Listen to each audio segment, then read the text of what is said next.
Hello. And welcome to Film Bastards. Good afternoon, good morning, good evening, and welcome to Film Bastards episode 618. I'm one of your hosts, Mark, and I'm joined by Becky. Hello, everyone. and Ian. I have revoked my fandom of Man United and Mercedes. Jim Ratcliffe can go fuck himself.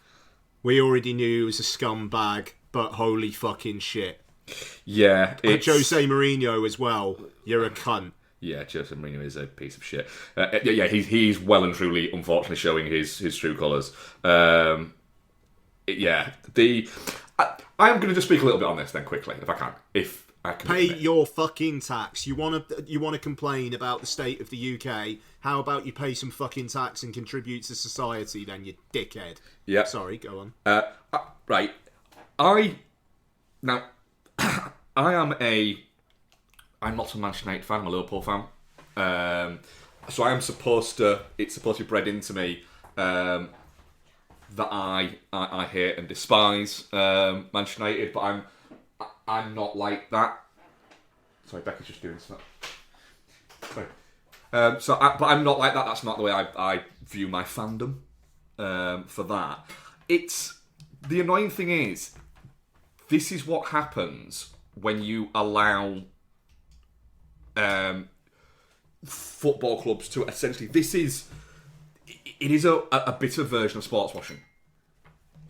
And the issue is, the sports washing phrase is nonsense, because it's not washed. It is just out there. And it's really sad when you've got hardened United fans. I watched, there's a... I don't know what the United channel's called, but it's one that does a podcast, it does a YouTube, and bits like that. And one of the main guys on it is from Manchester, but let's just say his grandparents emigrated to this country. Okay. I think he is one of the ones that does that fan debate show that they have on Sky. That's part of Gary Neville's network thing.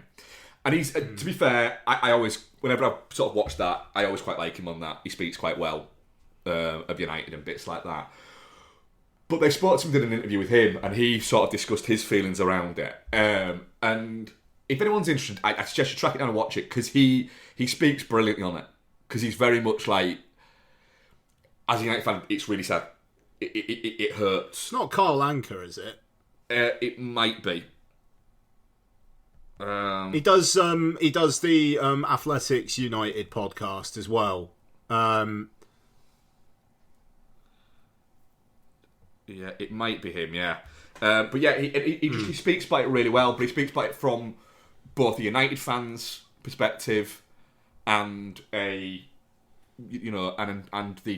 child when immigrants' perspective.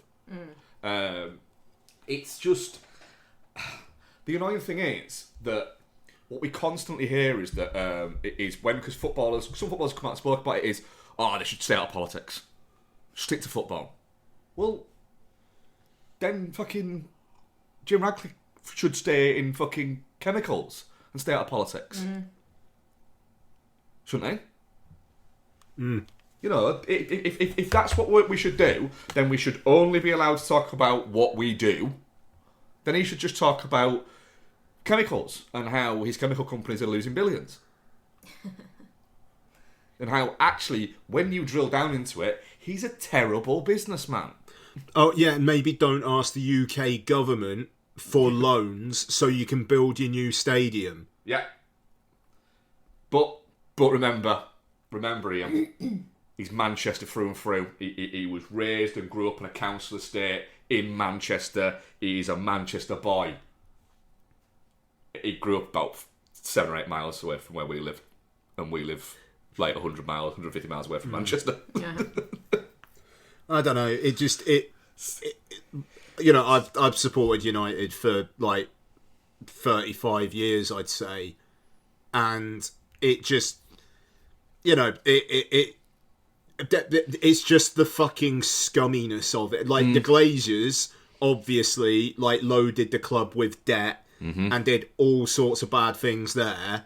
but my God, you don't hear them fucking wading in, talking about shit they've got absolutely no real understanding of, getting like the numbers completely wrong, and just basically being a mouthpiece for Man United most of the time, talking absolute bollocks about the negative effects of immigration in the UK when you're a fucking exile who lives in Monaco. Yeah, you can't. I mean, like, it's like almost you can't make it up stuff. Yeah, I mean, the fact that that apparently the press officer for Ineos, when he started saying that, was behind him, saying to the person interviewing, going, "We're stopping now. We're stopping now. We're stopping now."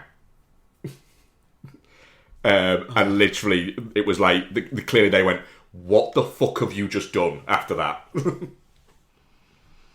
yeah, it's just Ineos have to be a fucking primary partner of Mercedes as well, don't they? Yeah. We're going to talk about Crime 101. We're going to talk about Wuthering Heights. We're going to talk about some other bits we've been watching. We're also going to talk about some trailers. There have been a couple. One for a film I can't remember the name of, but it looks good. It was in the cinema.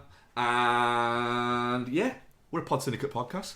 We have friend shows, Chin Turkey versus Punter, if they ever actually bother doing a freaking podcast again.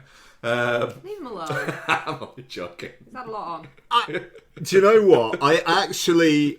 I'll be honest, I don't know whether Mike listens or not, and it's all good, but I thought I accidentally unsubscribed to them the other day, and then I had a look, and it was like, no, I haven't. It's just been over 2 months at this point. I saw Mike comment on it, and I think it's been Christmas, and then other bits have happened, but apparently they are coming back very shortly. So yeah. What else we got? Rewatch projects and other bits that are out there. But yeah, listen to us first. Ian, what trailers have we been watching? What trailers have we been watching? So I just before we came on mic, I watched a trailer for a film called Slanted. Yeah, we watched this one. Right. I'm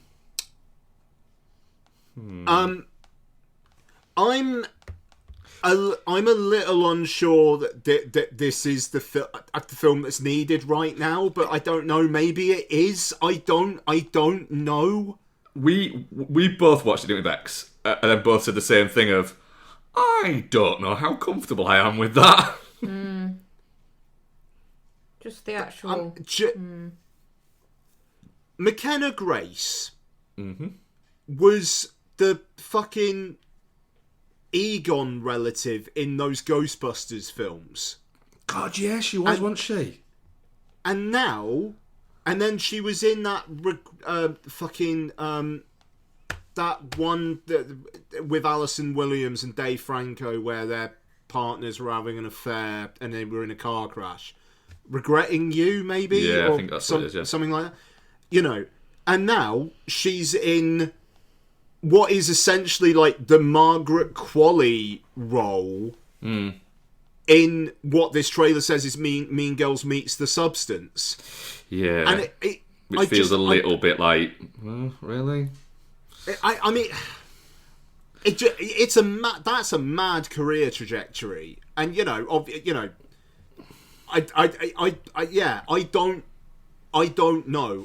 don't know, and I think there's just going to be a lot of people who are going to see the trailer for this film and just be like, like teenagers who this is aimed at, just going, yeah, I'd fuck McKenna Grace. And, and it's just like, what, what is the point of... it's going to be a difficult one because she's still the same girl, but now she looks like McKenna Grace, and a lot of 15-year-old boys probably would like to have some time with McKenna Grace. Yeah. I find that really uncomfortable though. Like, we've literally watched her grow up on screen. For a while there, she played the young version of any character that needed a young version of themselves. Hey, Do you remember that time when the Sun newspaper had a countdown to when Charlotte Church was 16? That's gross. Not 18. 16. She wasn't even hot. I mean, Just to clarify, not that I'm saying that it would be okay if she was. Did it on a little bit late. No, but I just, it's gross either way, but also I don't get it. Like, why anyone would be like salivating waiting for Charlotte Church to be legal. Well, the people who read the Sun. Well, true. I feel like this film is going to be really, really heavy-handed. Yeah. And the press tour is going to be a nightmare. And I hope I'm wrong, but it feels like absolute bait for the worst people on the internet. Yeah. And I'm just a bit on both sides. Maybe we need to take the temperature down. Yeah, there's an element of, you know, when people say it, people are going to go, oh, this is one of the films we need at the moment. It's like, is it? Yeah. I don't think it is, you know. But but I mean, maybe it is. The thing is, It's not. it's not made for us. No. But it's not made for us. It's made for people who are, frankly, 25 years younger than us. And maybe there's some messaging in this that they do need. This trailer made me feel fucking uncomfortable, and to be clear, not in a I want to fuck McKenna Grace kind of way. Yeah. Yeah. From it being called Slanted, and then it's going, I hope this isn't going to be an Asian reference. Oh, it is. I hadn't even thought of that. Fuck's sake. Yeah. Yeah. Yeah. A trailer that I was digging until I very much wasn't. Lee Cronin's The Mummy. Yeah, The Mummy. Yeah, I think it looks good. I was into it until there was that face-on shot of the girl mummy, and then after that, everything was like, oh, this looks generic as fuck. Yeah, but you just hate children. I hate children, but there is also a shot where you've got a person lying down and a person leaning above them and icky liquid going in between their mouths, and that's a little bit like, haven't 35 different films done that in the past 15 years? Supreme thanks I hate it vibes coming out of this trailer for me. I would be. I wonder if Lee Cronin has kids, or maybe he just doesn't like his kids. I don't know. I mean, apparently this is the film that it has been said that James Wan, who produced this film, walked out of it halfway through a test screening for how bad it was. Ooh, that's not good. So let's see. And I remember saying in the boy chat a while back when the teaser trailer first came out, or poster or whatever, that it being titled Lee Cronin's The Mummy almost feels like the marketing department going, so people know who to blame. Yeah. I mean,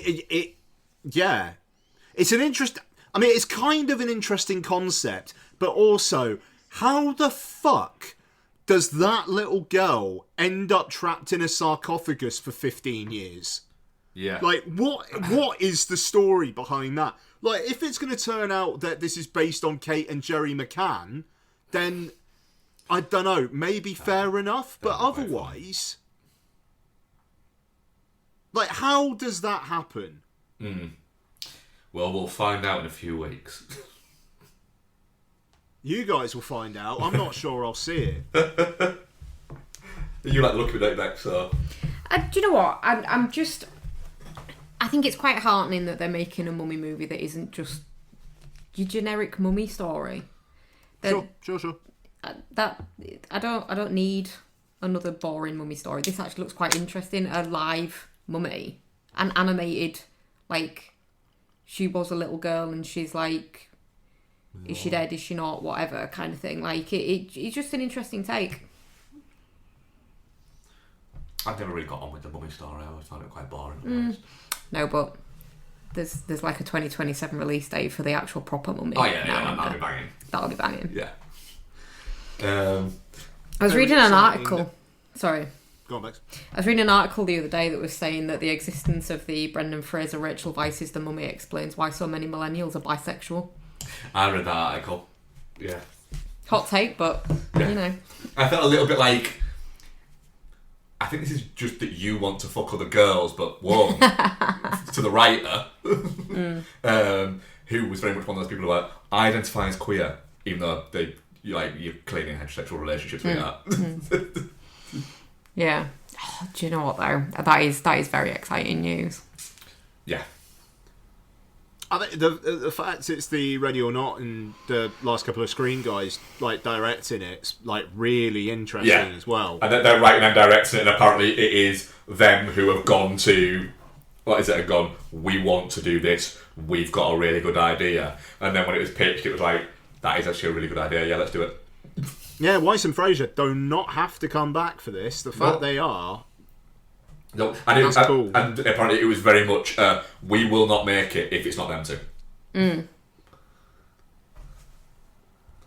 What else? Just, it would be nice to see...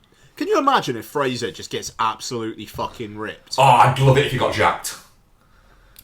He's got injuries. I don't think they would allow him to do it. Yeah. But just it would be a good redemption if he just got like as jacked as he could. Redemption's an interesting choice of words. No, I mean like as a bit of a fuck you to the fact that, to the industry that ruined him. To the industry that ruined him. Okay. And that's what I mean. Like not a redemption, but like not a redemption. A fuck you. You know, you basically blacklisted me unofficially because I wouldn't go along with something. And then it broke me, and now I've come back with a fucking Oscar. Everybody loves me because I happen to just be a fucking nice guy. And I'm not doing anything to make people love me. People seem to love me because I'm just a nice guy. And now I'm jacked again I won as well. an Oscar for The Whale. Yeah. That's not because of the work. Yeah.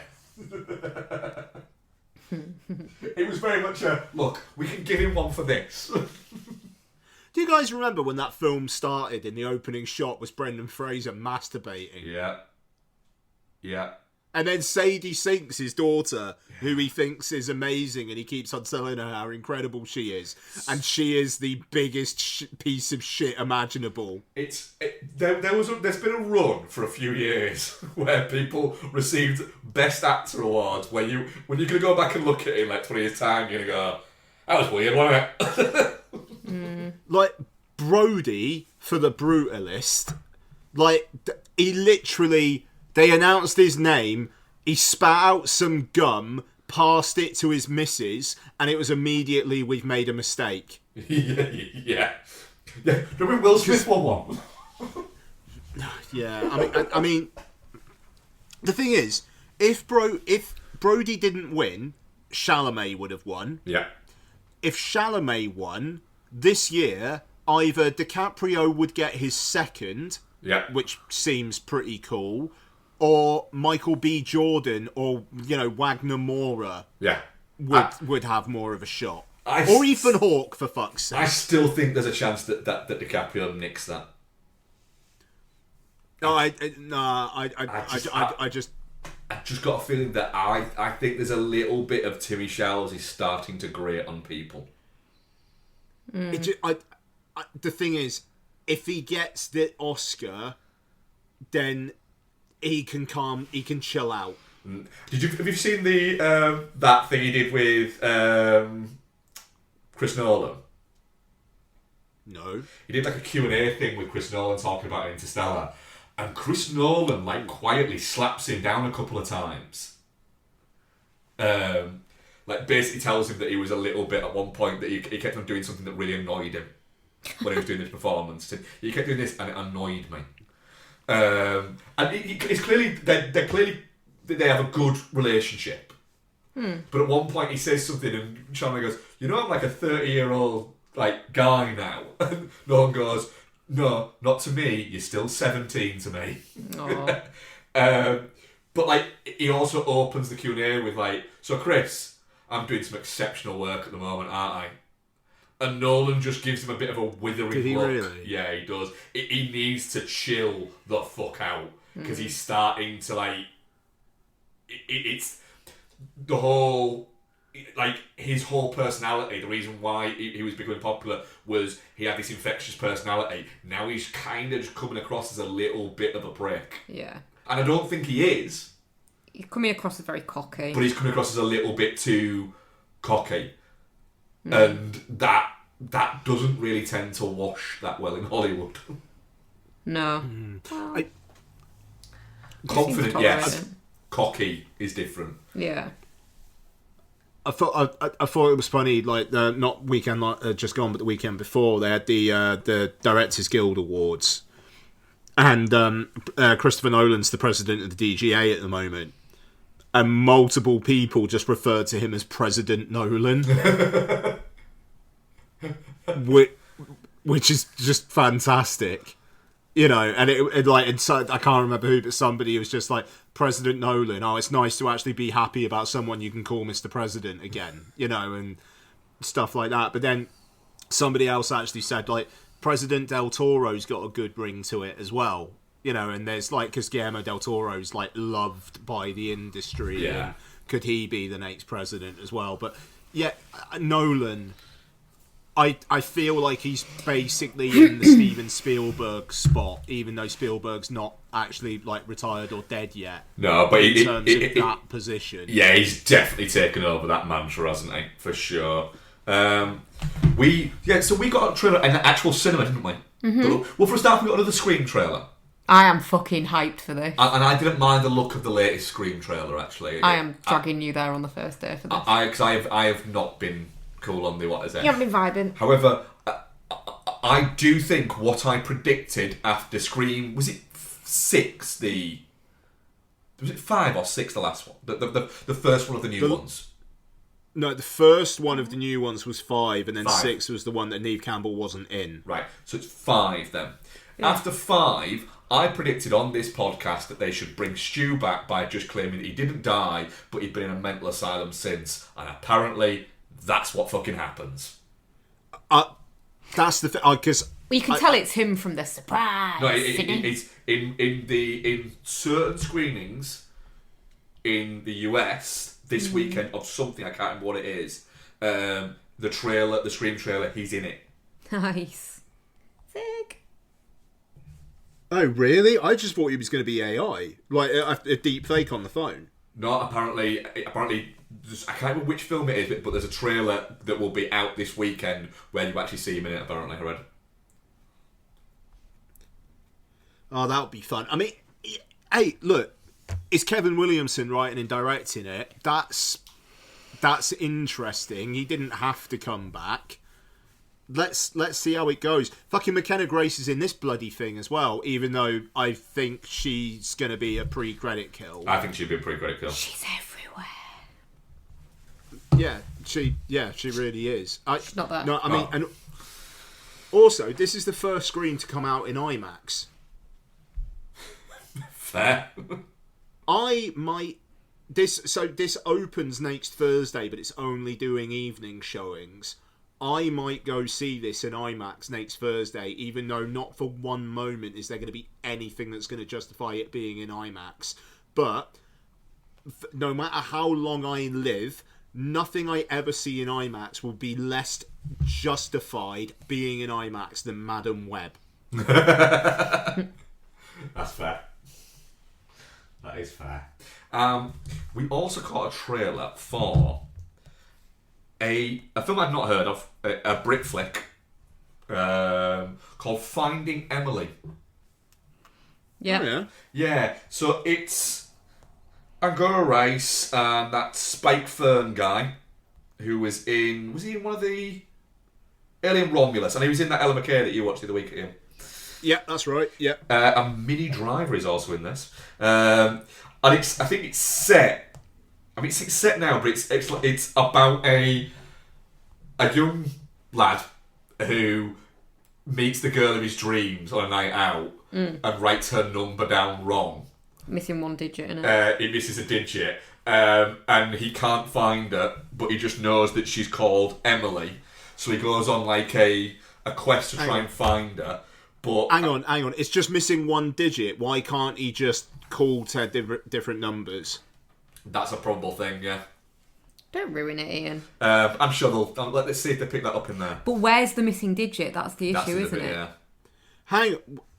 He doesn't know he's just missed off the last one. Yeah, that would be a lot of different numbers. Yeah. Alright, I feel embarrassed now. So, but Agora Rice's character plays a psychology student who decides to use him as a psychological study into obsession. Cool. Really? Yeah. And it just, like the trailer you're looking at going, this should look like shit. Like, this should look awful. But I turned up X at the end of it and just went, that looks fucking ace. Like, I will go to the cinema to see this, absolutely. Yeah, do you know what? Yeah. It looks really fucking cute. Yeah, it looks cute. It just looks fun. Out in May. I don't normally go for like cute rom-commy kind of movies, but this looks mint. No, but it's my jam. We also saw the trailer for The Bride again, didn't we? Every time I see that trailer, like, you know, like when you oversee trailers and you're like, oh, I'm just fucking sick of these trailers now. I just want to see the film. No, this is my fallout. It's your this fallout year. trailer now. Yeah, it is. It's just fucking excellent, and I am so hyped for the fact that, like, for how they're gonna weave into it being a musical. I need it now. I just need it to be here. I'm in a bit of a quandary with this, right? So I showed Dawn the trailer, and she was like, "Yes, I want to see that." Like, and I think like it could actually go to the cinema and see it. But she doesn't like musicals. Oh, so are you in a quandary of do I tell her or do I not? Do I tell her? Oh, I feel like no, but also I feel like you kind of have to because she will be so pissed off for you when she finds out. No, I mean that she'll know that I knew. Yeah. Yeah, you won't be able to go, I didn't know. That's the thing. I think I've got to... But the annoying thing is, like, this trailer is, like, super Donna coded. So, you know, it's... Yeah. I think she'd enjoy it. That's the thing. I have heard... I need to get a sense of how many songs... I've heard it's not loads. That's the thing. If it's not, then I think maybe that'll be all right. But yeah, yeah, I've heard that it's. Does she hate all musicals? Because like I'm not a big musicals fan, but there are certain ones that I love. So like maybe she really likes Grease, you know. But I mean, honestly, beyond that, They've apparently they're toning it down to it's not a musical. It is a film that has a couple of musical numbers in it. Yeah. I want to see it, and I want to see it in IMAX. Like, I want to see this fucker big, and I want to see it loud. Yeah. Yeah, I must admit, I'm pumped for this. Have we got any more trailers, guys? Did anyone watch The Mandalorian and Grogu? Grogu. I fucking... Duh, because we had this last week. It is, mate, and I told you it was Grogu last week. Yeah, and I can't go through this again. Say Gro. Okay. Grogu. There we go. But fucking... I can't... I don't understand The Mandalorian. I don't think I ever will. Is it Jeremy or Journey Smollett? Journey Smollett. Journey. Yeah. Journey Smollett. Yeah, okay. Right. Yes. Okay, fine. Move on. Right. Mandalorian and Grogu. It's going to be fascinating to see how this does. You know, fair play. I think they're setting it. They're kind of saying you need to be invested in this relationship anyway to actually get anything out of this, which is a bold strategy. Let's see if it pays off. Yeah. But I like that they're being honest. Did you see what Favreau said about it? I thought that was quite... I can't believe we got Martin Scorsese to voice an alien. That is quite funny. No, I thought what he said was quite... I mean, I might want to see it just to see, because it'd be good. You've watched bits of Mandalorian, haven't you? Like a couple of episodes. Oh, I thought you watched more of it. No. And he's watched Mandalorian. I think it'd be quite I've interesting. watched the first 2 of the 3 seasons, yeah. Right, yeah. So I think it'd be quite interesting for somebody going in who knows nothing about it. I don't think it will, babe. I don't think this is going to be one that'll stand up without. Oh no, but I'm still going to do it. Yeah, I'm not. I am, because I think it'll be funny. But yeah, Favreau basically was very much saying, you know, when we got the idea and when we knew that it was happening, we had to take a step back and look at it and go, how do we make it worth it? Bigger. And yes, this technology that we use here works fine for watching a film at home, on a TV, but it's different watching something in the cinema. We needed to make sure that we went bigger and better because it's in the cinema. And I just like the fact that they weren't just going, fuck it, we'll do a feature-length version of it and we'll sling it at the cinema because why the fuck not? Because Star Wars fans will go, yum, yum, yum, yum, yum, yum, watch it, and then go and fucking bitch about it. Yeah. It has been Favreau's baby. That's the thing. Like, Dave Filoni, the guy who's now in charge of Star Wars, like, he's been about and he's directed episodes and whatnot, but this has, like, really been Favreau's thing. So I think there's going to be love in there and care and a point to it all. It's not just a corporate exercise.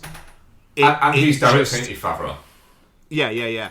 But it does feel like it's a couple years too late. And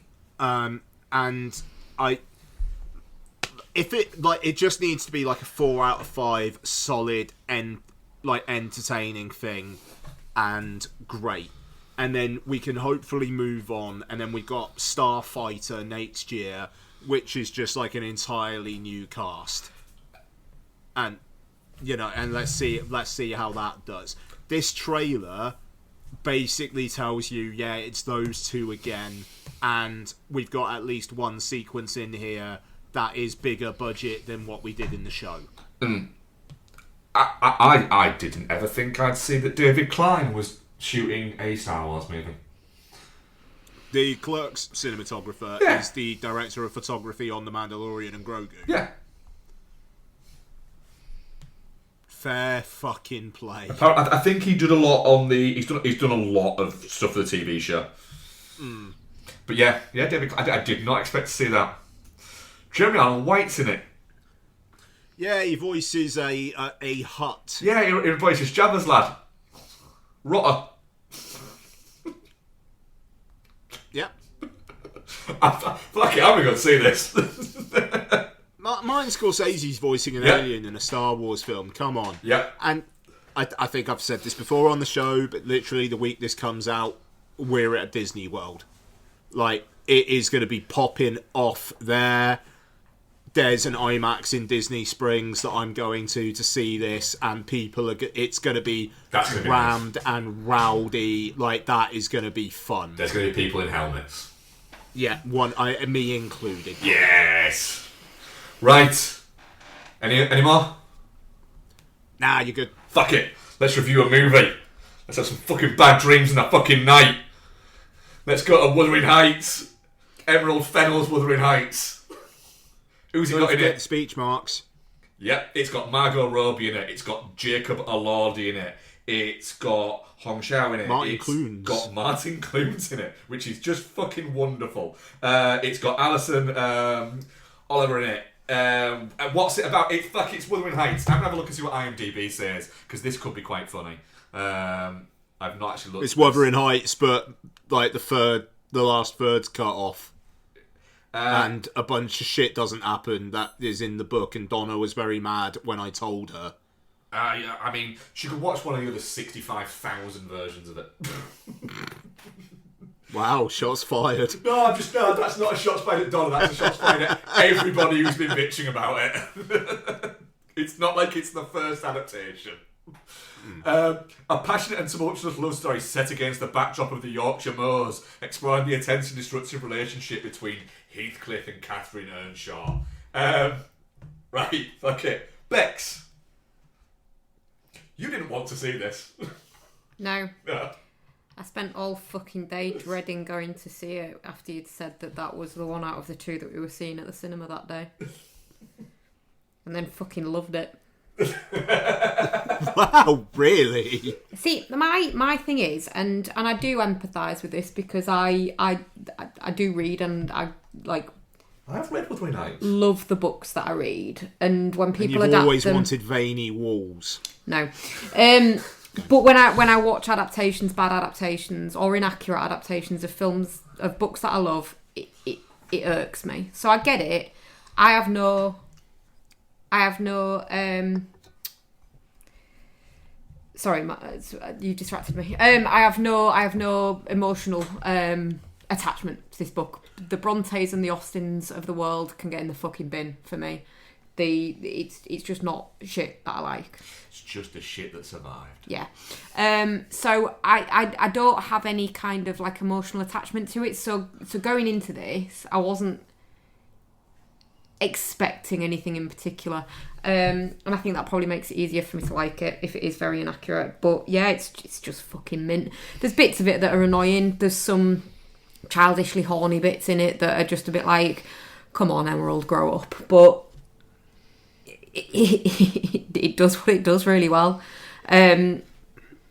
What's her face? Margot Robbie is good in it. Jacob Elordi, despite the fact that he has a cube for a head, he happens to be quite a good actor. I don't think his head's cubey.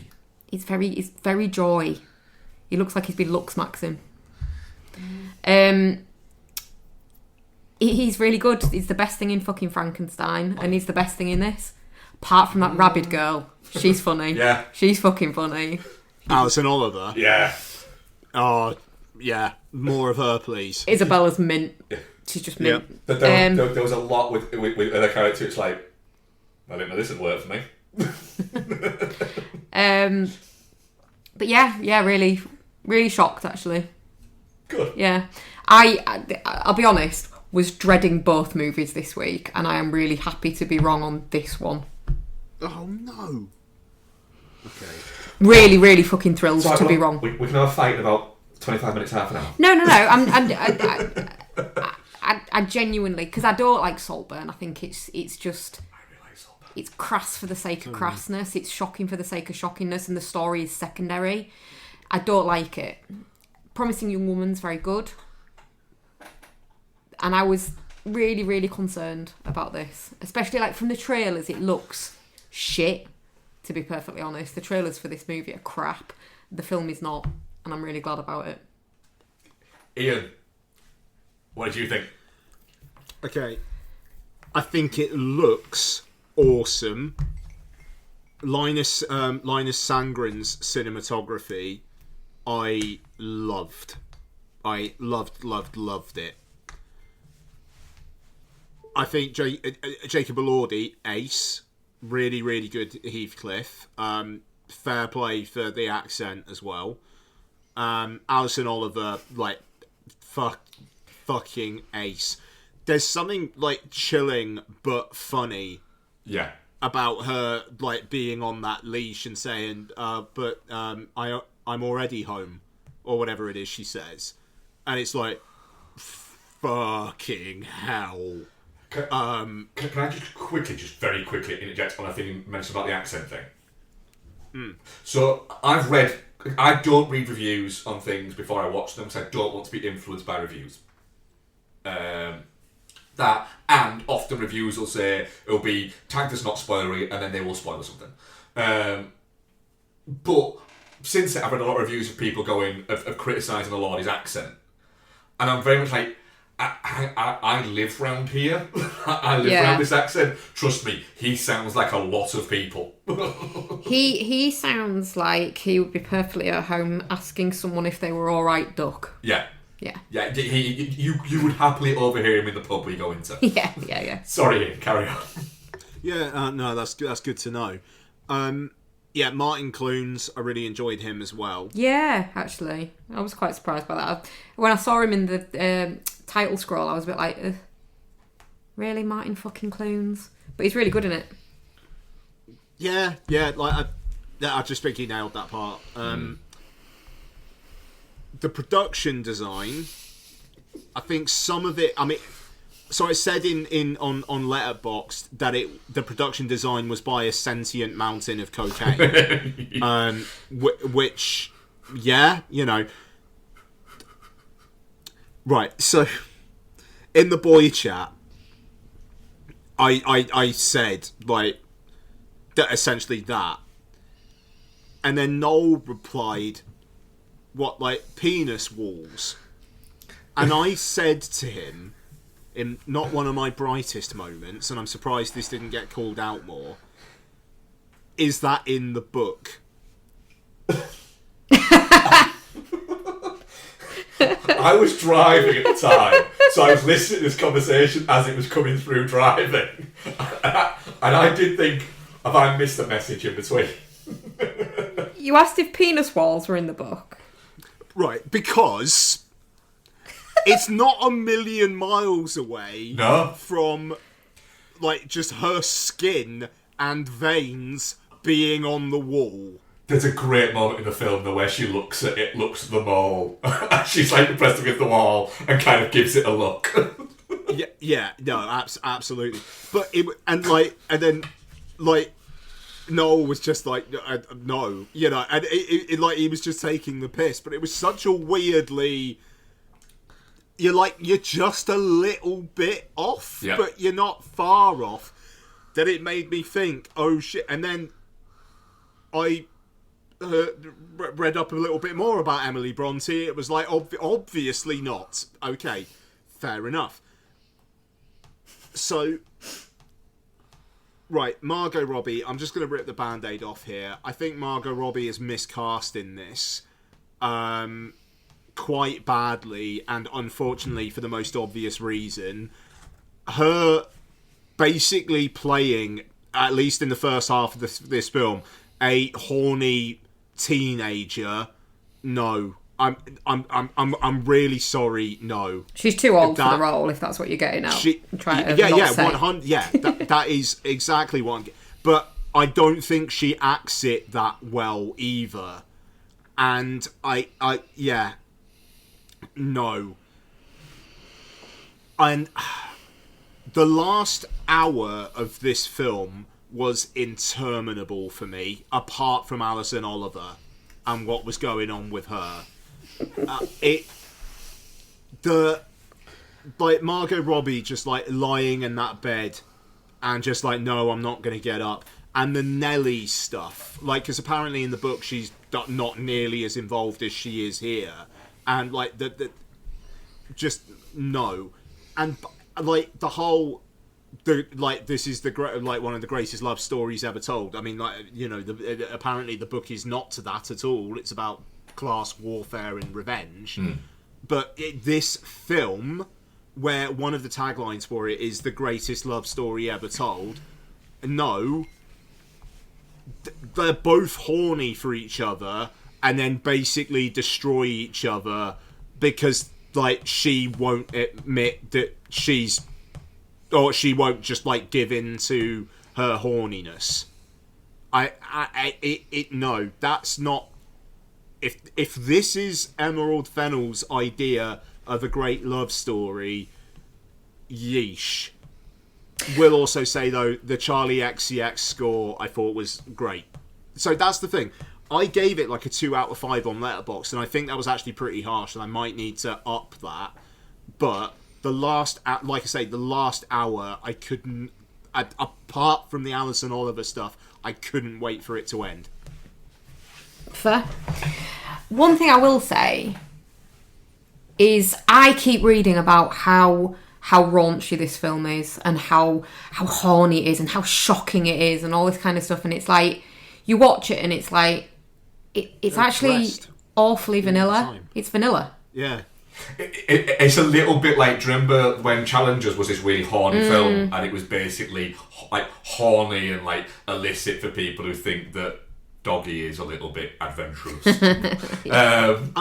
We need Heathcliff Dong. We need it. You get that guy at the beginnings, Dong. You don't get his dong with it, you just get a dick print. You get a cock bulge. You get his dick print, yeah. I mean, I gotta say as well, that fucking opening title. So I'd obviously misread what I thought the title sequence of this was. So I thought I read that it was a guy being hung, jerking off.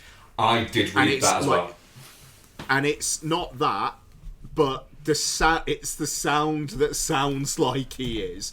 And as soon as I started hearing it, it was just like, right, Emerald Fennell, you're going to be doing some mad shit in this, aren't you, if you're actually doing this?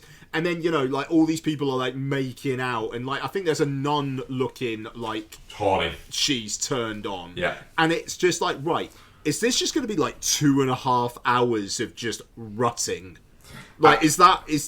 And it's not. No. It's really not. I think it's been a marketing genius. Oh, yeah. Because it's like they've got people in by going, hey, look, fellas, you really like Margot Robbie, don't you? Do you remember when she was Harley Quinn? Do you remember what she looked like? Yeah. Imagine that, and it's just 2 hours of heaving bosoms. Imagine that. 2 hours of fucking heaving bosoms. Oh, and ladies, you like Jacob Elordi, don't you? Yeah. Imagine that. It's just 2 hours of him shirtless. We want a lordong. We want a lordong. And it's just going to be all of that. And you're like, fuck it. Yeah. It's on Valentine's Day. Charlie XCX is doing the fucking score. Just imagine what it's going to be like. And then everyone sits down and goes, fucking hell, let's fucking go. And it's not that at all. It's actually really quite sad. Well, it effective.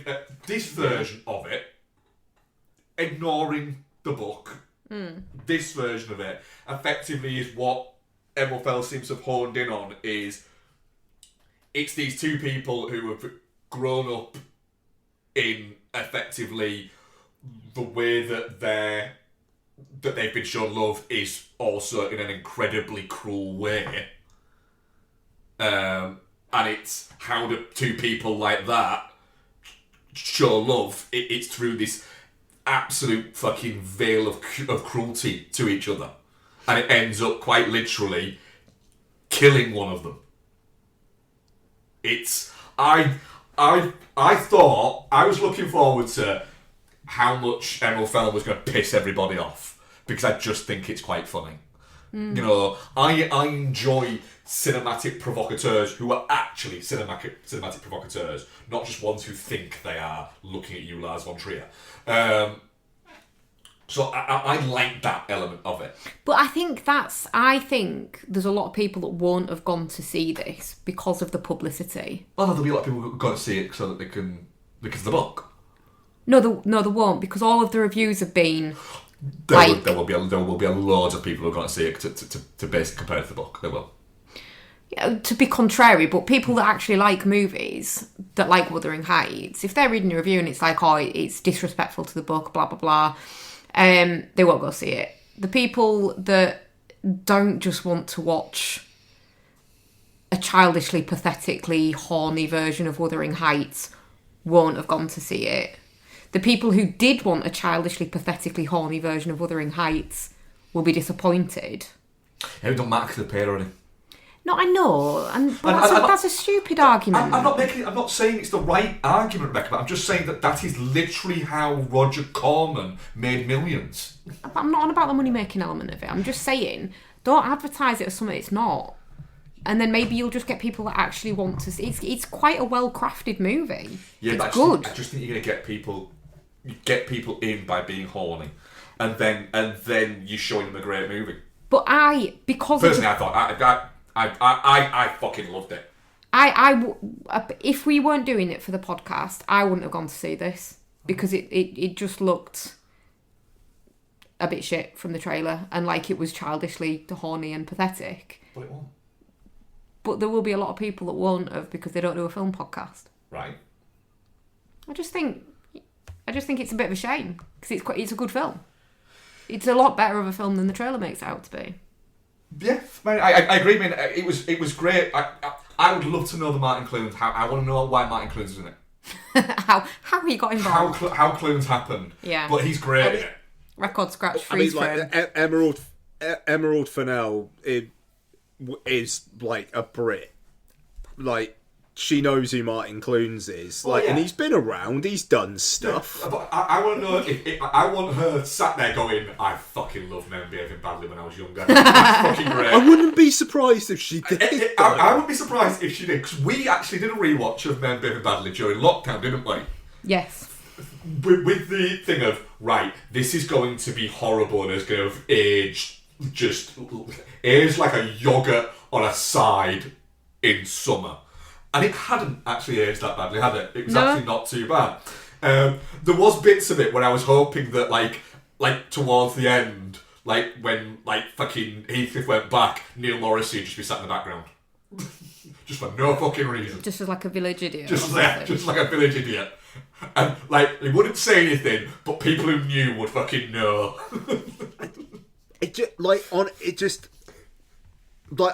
I was really, really, really into it until Heathcliff rode off, and I kind of got less into it. Then I was really not into it when it was just like him fucking writing her the letter or getting Alison Oliver to write the letter. And but you got that bit though where she's like, you write it then. You fucking can't, can you? Because you can't fucking write. I loved it. That was her first bit of like, fuck you. That was you sort of I literally sat up. And he sat on the floor looking up at her. Oh, yeah, it's beautiful. Her just flipping the switching effectively. But I mean, that's the thing. I mean, I am contradicting myself because like that bit where Nellie knocks on the door and then Heathcliff says to a dog off screen, like, "Oh, shut up!" And then like Nellie looks shocked, and then it's just like, "Oh shit!" And then you see it. That's great. It is. And the fact that she's fucking into it. Like, she probably fucking found the collar and went Heathcliff. Just the fact that she writes that letter, just going like, look, you need to help me, but it's going to be difficult because fucking hell, I'm into it. I know I really shouldn't be, but oh man, I want to be his dog. Like fucking hell. I mean, she was fucking great when she gave. Maybe I do like this film. I had a real actually couldn't stop giggling bit during the movie. When she gave the doll and it was her hair. And she's like, I collected it off your brush. It fucking killed me. I couldn't stop laughing for a good 3 or 4 minutes. And that's good, but then you've got the bit where it's like Isabel made her the book. Oh, the book. And it's just basically, it's just all of these phallic things because she doesn't realise she's sexually repressed yet. No, yeah, and I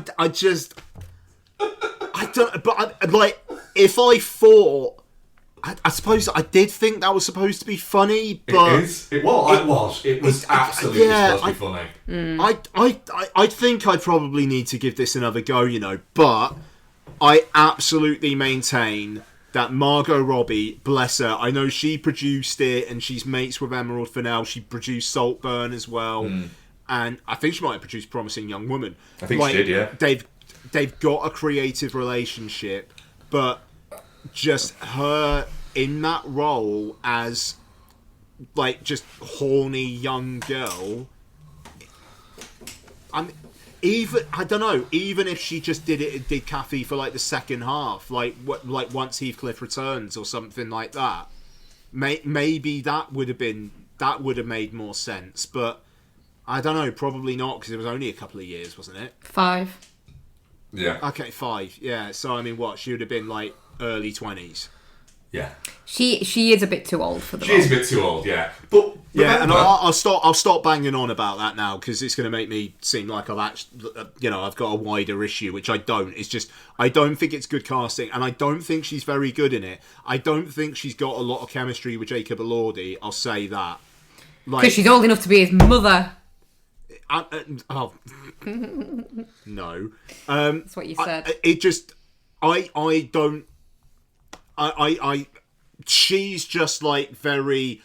Look at me, I think she's quite a me character in this version of Wuthering Heights, and Heathcliff, I don't get it. I think the earlier stuff when they're kids, Like, I think that's actually, that's quite well done. But then again, she's a dick to him then. And she's a dick to Nelly. And it was like, but like Nelly, I was just like, yeah, do you know what? Fair play. Fuck her over. She's basically been a dick to you in every single scene. Or at the very least, passive-aggressive. And, yeah, just this interpretation of Kathy is my problem with this film. And she's a very, very central part of the film. And I think that's my problem. That and the flesh walls. The flesh walls are so fucking weird. Like it is just too. That's too much. It's gross. It's just fuck off. I agree, it's too much because it's a bit like, how did they even do it? Yeah. And he must have looked at that and gone, I had this idea that it should be the colour of her flesh, but now I'm looking at it. It's just weird, this, isn't it? But do you know what? I will give this another go though, because I think I'm actually talking about it a bit more fondly than I was coming out of it, and like I said at the start, I love the look of it. There are images in this that look like, excuse me, that look like they're coming out of Powell and Pressburger films from the 40s. Yeah, that is what I got out of it. There is a lot of that kind of, not quite gothic. It's not gothic, but it's not far off gothic. It is gothic-y though, like, yeah. It's gothic tinged, but it's not full blown. And like the production design on actual Wuthering Heights, where it's all like ceramic tile. Yeah. That's fucking mint. It looks ace. And you look at it going, I mean, that's not practical, but I get it. Yeah. I mean, don't get me wrong, I think it has issues, and I agree actually with both. I didn't thought about it at the time. It didn't bother me at the time, but like I do agree that Robbie is possibly is too old for it, in terms of the fact that it's. You kind of get the feeling when they're kids that he's supposed to be slightly older than her. Like he looks like he's, and in reality she's 7 years older than Jacob Elordi, and it feels it. Yeah, I'm not saying that Margot Robbie's too old for something, but she's too old to be playing early 20s. Yeah, that's not a bad thing. It just then is. It is what it is. Thing that's the character. The character is aged that, and unless you're going to make a choice to adapt Wuthering Heights in a way that makes the character a more age-appropriate character for Margot Robbie, then there's nothing you can do there apart from cast somebody other than Margot Robbie. Yeah, I mean, all of the cast I think are great in it. It looks great. The guy who plays her husband, I thought was good as well. Like I liked that he's not necessarily like. I mean, he basically is a cuck. Yeah, but he's also not like a bad. It doesn't make him a bad guy. No, like he just. I mean, like it just that's his wife, and Heathcliff's Heathcliff. I think that I don't know. I thought that was actually quite a good, somewhat sympathetic performance. Yeah. But maybe also that's because I think like this version of Kathy is just like really quite selfish and at times shrill. Yeah, I think complicated. I think he's very good in it. He carries it across really quite well. I thought. I think everyone's good in it. Across the board. I will admit that the Nelly character was a bit too much in it. It was almost like they decided that there had to be like this. There had to be conflict. There had to be this Machiavellian character that was pulling the strings for everything. But that's the thing. I don't know if that's in the book. That may well be in the book, but not this. It's not. Yeah, she's not doing the pulling string stuff as much as she is in this. And the thing, like this film, I think you're supposed to not like her, and I came out of it going, look, do you know what? Kathy was a bellend to you. Like, I get where you're coming from. And Probably wouldn't let her die that's from not blood what this film is poisoning. trying to say. No, well, no, but I mean, like, Nellie's not making her not get out of bed. No, true. She's not. True. I mean, I'm definitely not Touching shit. cloth. Yeah. I'm definitely not shit. I'm looking forward to giving it another go. Hey, I'm looking forward to rewatching it, actually. Yeah. Yeah. I like the fact that when she kicked Martin Clunes on the floor, loads of his teeth come out. I didn't notice that. Yeah, some of his teeth come out. I thought it was quite a nice little touch. Is that what that was? Yeah. I thought it was like he choked on his vomit and it was his vomit coming out. It's some teeth coming out. Nice. Oh, okay. Yeah. Yeah, I'm really, really happy to be wrong on this one. You fucking should be. Our audience poll, let's have a little fucking look. This could be interesting. What's our audience poll? Let's go. I'm on the wrong Instagram.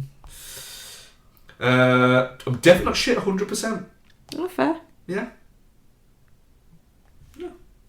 Oh, wait, no, that was the wrong one. That was a different film.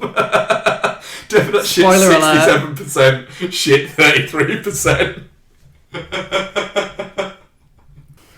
So, Crime 101 is written and directed by a man called Bart. And it stars Chris Hemsworth, Ruffles is there, Barry Keoghan's there, Halle Berry's there, or Hal Berry, Monica Barrio, or who I said to turn out Bex at one point during it, and when she's a person, isn't she? Corey Hawkins, Jennifer Jason Leigh, Blink and You'll Miss It. Nick Nolte, Tate Donovan, playing the most Tate Donovan of Tate Donovans. Devon Bostick's there, and other people crop up as well. What is it about? An elusive thief eyeing his final score encounters a disillusioned insurance broker at her own crossroads. As their paths intertwine, a relentless detective trails them, hoping to thwart the multi-million-dollar heist they are planning. Kind of what it's about, at bits, I suppose. Ian, what do you think to Crime 101? So in a further Ian is disconnected from the general letterboxd community, I came out of this thinking, surely, like, most people who watched this, like, who wanted to go and see it, thought it was a bit of a banger, and came out to it having an average rating of 3.2. I thought this was ace. I described it on Letterboxd as absolutely glorious Sheehan heat with a Temu Tenet score. Yep. And that's... And I also said, we'll watch dozens of times in my lifetime. Which I'm going to absolutely hold to. I had a blast with this. It's what you think it's going to be.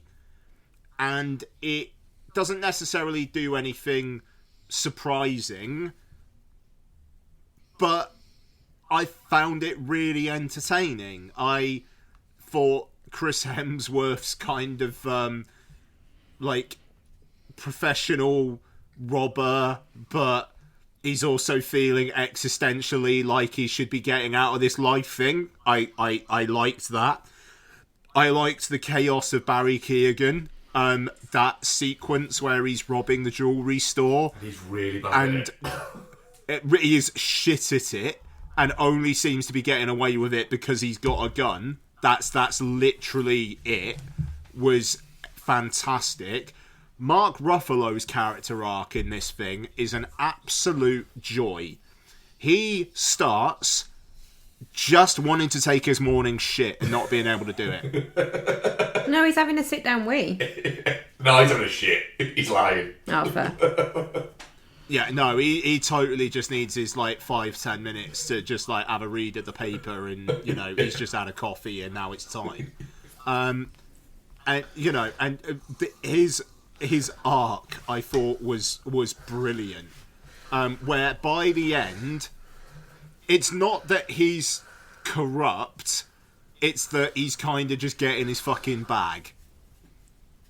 You know, and there's the hint of Halle Berry being his life in the future. Yeah. Terrific. Great, you know, great stuff.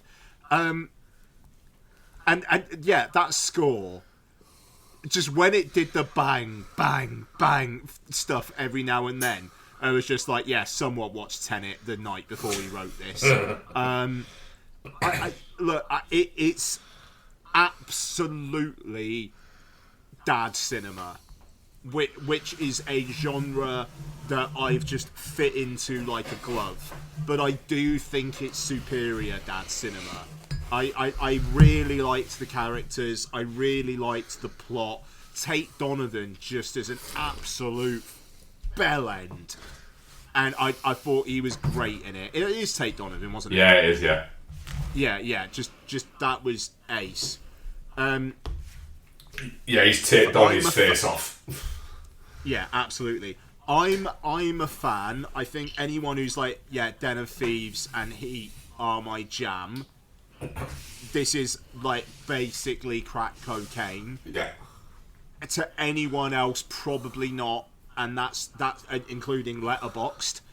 And even though a lot of people on Letterboxd like Heat, that's absolutely fine. This is absolutely dude in his 40s shit. And that's me, baby. Bex, you're a girl in her 40s. What did you think? Do you know what? I'm not here to yuck anyone's yum, so I'm not going to say an awful lot about it. Alright, cool, I'll do what I thought about it. But it's long, innit? What? It's really fucking It long. is long. Yeah. It is long. As not a dad and or a dude in their 40s, I was sat there thinking, I wonder if I could get away with just quickly running upstairs and going on the elliptical trainer instead of watching this. Like it's sat watching that, being trapped, not being able to do things that you're thinking in your head that you could be doing with your time instead, as a woman in her 40s. I'm sorry. I could be grocery shopping right now. Oh no. You could at least be doing something like being on an elliptical. Come on, you'd rather be just doing supermarket shopping than watching it. You like the supermarket shopper, don't you? I like it more than I enjoyed this movie. And the thing is, it's not aimed at me. But it's not aimed at me. But yeah. I think when it's got, and I said this before we went to see it, it's got streaming vibes written all over it. It feels like a movie. But when you're trapped in a cinema for 2.5 hours, is it? Yeah, about that. Yeah, about that, yeah. And you're not enjoying it because it isn't aimed at your demographic, it is a bit painful. Halle Berry looks good in it, though. Way hotter than that redhead. Yeah, she does. I watched it the one day it was in IMAX, or like one of the 2 days before Wuthering Heights took it, and I was just like num num num num num num num. Yeah. Totally. This isn't a 4-quadrant film. No. That's it, and I think if you're in, great, mint, love it for you. But it just wasn't. It's not my kind of film. I don't even really like Heat that much. That's a bit boring at points. Yeah. Okay. There you go then. Yeah. No. Quite. So if it's like a Sheen Heat, it's never gonna get me, is it? But it's like it's like if this is a Sheen. I've been trying to work this out. If this is a Sheen Heat, what is Den of Thieves? Because I think Den of Thieves is. So it's better. Den of Thieves is below this for me. Den of Thieves is below this, yeah. Probably not in Primark then. Primark Sheen's probably below Primark. AliExpress. Yeah. Because that's maybe Den of Thieves is AliExpress Heat and this is Shein Heat. Yeah, or a DHgate. I don't think I've seen Den of Thieves. You have seen Den of Thieves. Well, I have scrubbed it from my memory then. Den of Thieves is good. I mean, Yeah. you won't like it because you don't like films. It's called Big Nick. Big Nick. Big Nick. Yeah. Big Nick. Yeah? Yeah, man, Big Nick. Den of Thieves is good. Den of Thieves is also quite long actually as well. Yeah, and that is another thing. This should not, absolutely fucking not be as long as it is. I disagree with you. Absolutely fucking not. I disagree with you. Because when men in their 40s get relaxed, when they're going to sit down later on and watch this at the cinema, or they're going to watch it on their sofa, when they get relaxed, they need 2.5 hours. They need 2.5 hours. Because they can't be getting up every so often, because it starts to hurt. If this was a tight 90, it might have been bearable. No, it wouldn't have had enough time to permeate, to fucking Didn't need marinate. to fucking permeate. Needed to get the fuck out. You wouldn't have had Nick Nolte just going like at Barry Keoghan and Chris Hemsworth. Nick Nolte literally used the 3 minutes that he can speak each day to film his scenes for this. You leave Nick Have some Nolte fucking alone. respect for Yeah, the kid. it's you who's fucking bad now with Nick the Nolte. Even Barry Keoghan, that's manic energy just makes him fucking interesting to watch as like an experiment, manages to be boring in this. For someone who says they're not going to yuck people's yum, you're fucking yucking a lot right now. No, come on, we're egging her on. Barry Keoghan is fascinating. Not in this. But no, I mean, like, I feel like, how many years has he got left until he's not going to be able to get away with doing the stuff that he does? I have a feeling that within the next 10 years, Barry Keoghan's going to end up just terrorising a Mardi Gras. Oh. Yeah, maybe. I don't think he's quite as problematic as the Beef. No, but He's just weird looking and chaotic. I don't think he's like abuses women and fucking starts fights. I was meaning more just like the I've got nothing left, what shall I do? I'll go and fight Mardi Gras. Who fights Mardi Gras? Mardi Gras is a time of love and joy. Right, you've got to give him a little bit of respect. He got released from lockup and went straight back to Mardi Gras. Did he? Did he cause more trouble? did he? Did you? Oh, for fuck's sake. Like, Mia Goth doesn't, and his kids don't deserve that, for fuck's sake. I mean, apparently that's been over for quite a while. They've just kept it quite quiet. Oh, really? Yeah. Really? Yeah. Okay. Right. Oh yeah, bouncing back across to the other mid-40s man. I mean, it's Mark Nip as well. I think that helps. It is very much. It's better than Den of Thieves. And Den of Thieves is a good film, and it's nowhere near Heat, which you need to rewatch. I've rewatched it. No, you need to rewatch it again. Mark, it's 3 hours long, mate. Yeah, like, it's fine. It's gonna be like Clockwork Orange. Show us some grace, dude. Come on. I would never deny that it's well acted. It is. It's just not my bag. I would say shows of grace, but the amount of crap horror that you make me fucking watch. Right, Mark, no. The amount of crap, insert genre, that you watch.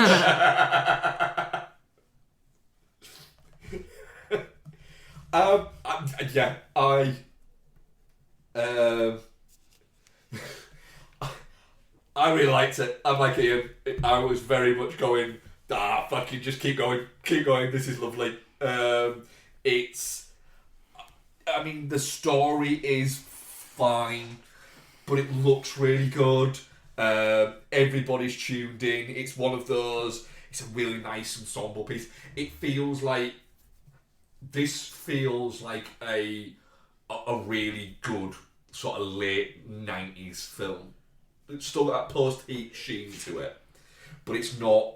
It doesn't feel necessarily time-stamped in as now.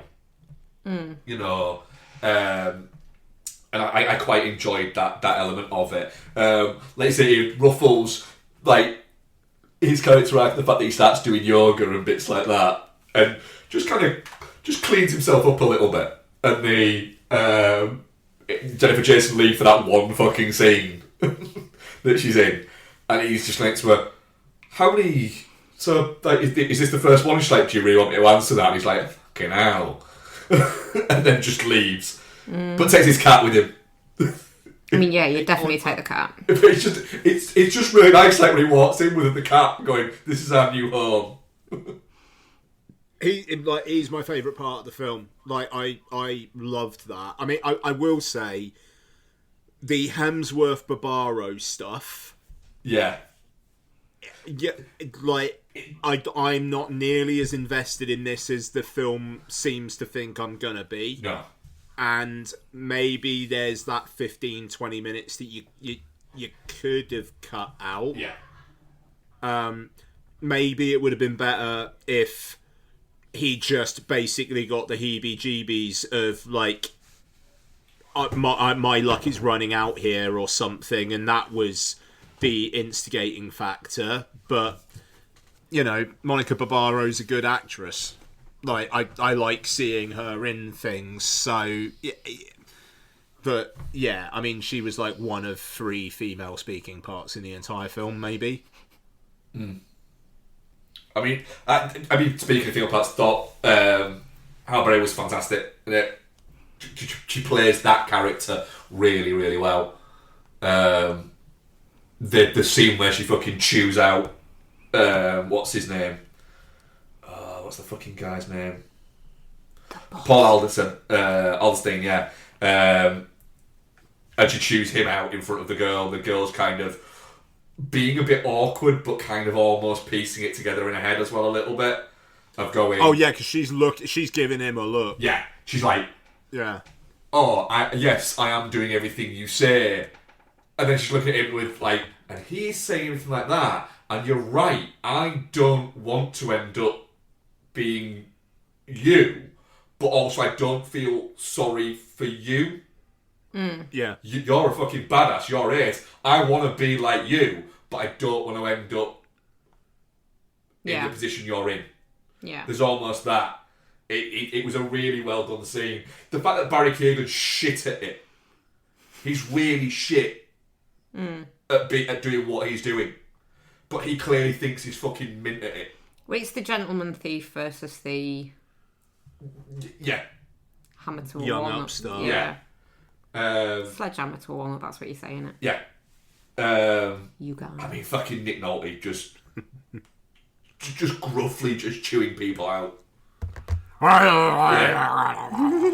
I mean, genuinely, Nick Nolte gives... I think one of my... I'm going to say the past 10 years, it's probably not, probably older than that, but in Warrior, gives one of my favourite performances of recent times. He's fantastic in that. You're gonna go beat Tom Hardy up. Yeah. That scene with him where he finally fucking breaks and Hardy breaks him and he gets drunk and Hardy has to fucking go, shit, I broke him. This was a mistake. Is genuinely one of the most wonderfully tender, like things I've seen in cinema. It was fantastic in that film. That's a great fucking film, Warrior, actually. But yeah, I know that's another very much fucking I'm a man in my 40s movie. Yeah, it is very much so. Oh my god, yeah.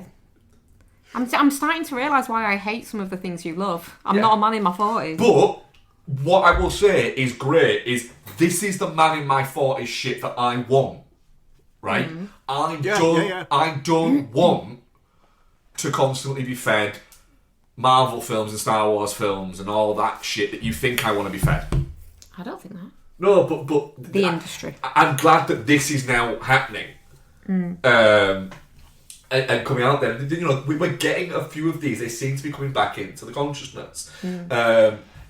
And yeah, great time. It looks fucking great. Yeah, the Barbara thing, that relationship does feel a little bit like, right, all right, it might be in the book, but the book was written post-Heat, so it is a little bit like, yeah, you're very much lifting things from... you can tell where this is all getting lifted from.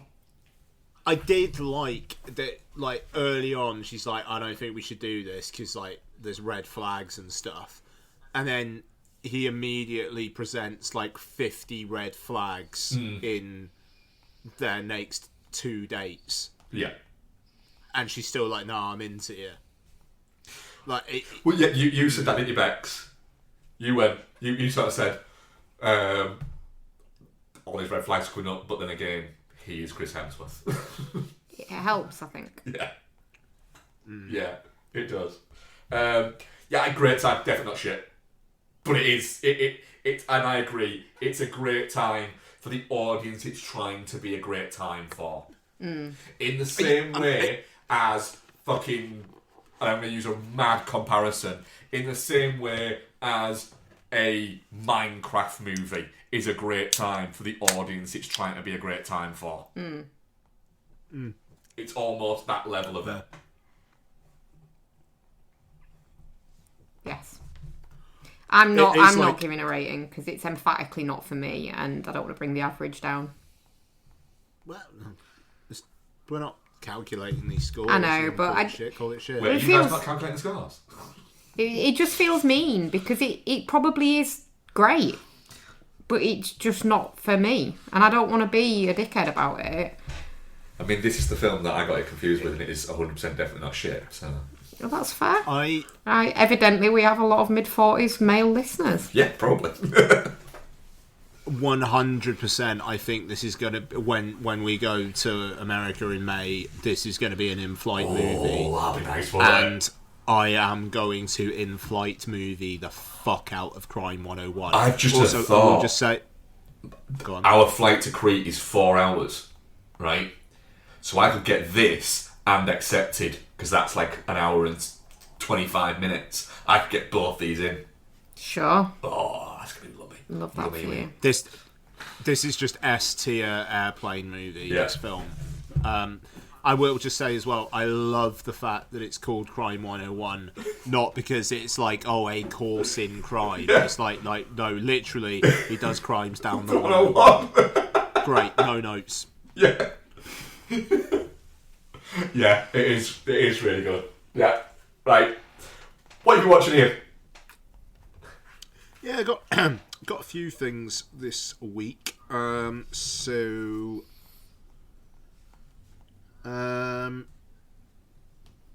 well, actually, I've got two things, and the other thing we're going to main review. Went away for the weekend with some friends of ours and took away some movies. I got like 25 minutes into Chef, and it was like, I need to watch the rest of Chef at some point. Oh, Chef's a good movie. Yeah, I've got it on iTunes. So I'll probably watch the rest. But they had a really good DVD collection at the Airbnb we stayed in. Like weirdly good DVD collection. But I also brought our PlayStation 5 and some 4Ks. So watched The Cabin in the Woods. Remember the Italian place that we stayed in Milan that had a DVD collection and no TVs? Yes, I do. That was weird. Sorry, and Cabin in the Woods, go on. Cabin in the Woods. So I haven't watched this for a while. And it's interesting because I feel like the horror films that it's parodying, I don't think they really make them anymore. You know, like the straight up like slasher where you've got the dumb blonde and the jock and the kind of like the arty one and the stoner and all that kind of stuff. It almost kind of felt like they did this and then people were like, yeah, okay, maybe we should move on. Yeah, this was the death knell. Yeah. Oh shit, they're on to us. That's fair, that actually. Yeah, no, exactly. But yeah, no, I mean, it's really fun. I like that they give away what you kind of think is going to be the twist, that this stuff is being engineered, that they give it away really, really early, but then it's but why are they actually doing it, which is more the twist. And, you know, the fact that this film literally ends with the end of the world. That's ace. And the whole kind of like, the ancient ones basically just want to see tits and gore. Just it's quite. I think that's quite a funny premise.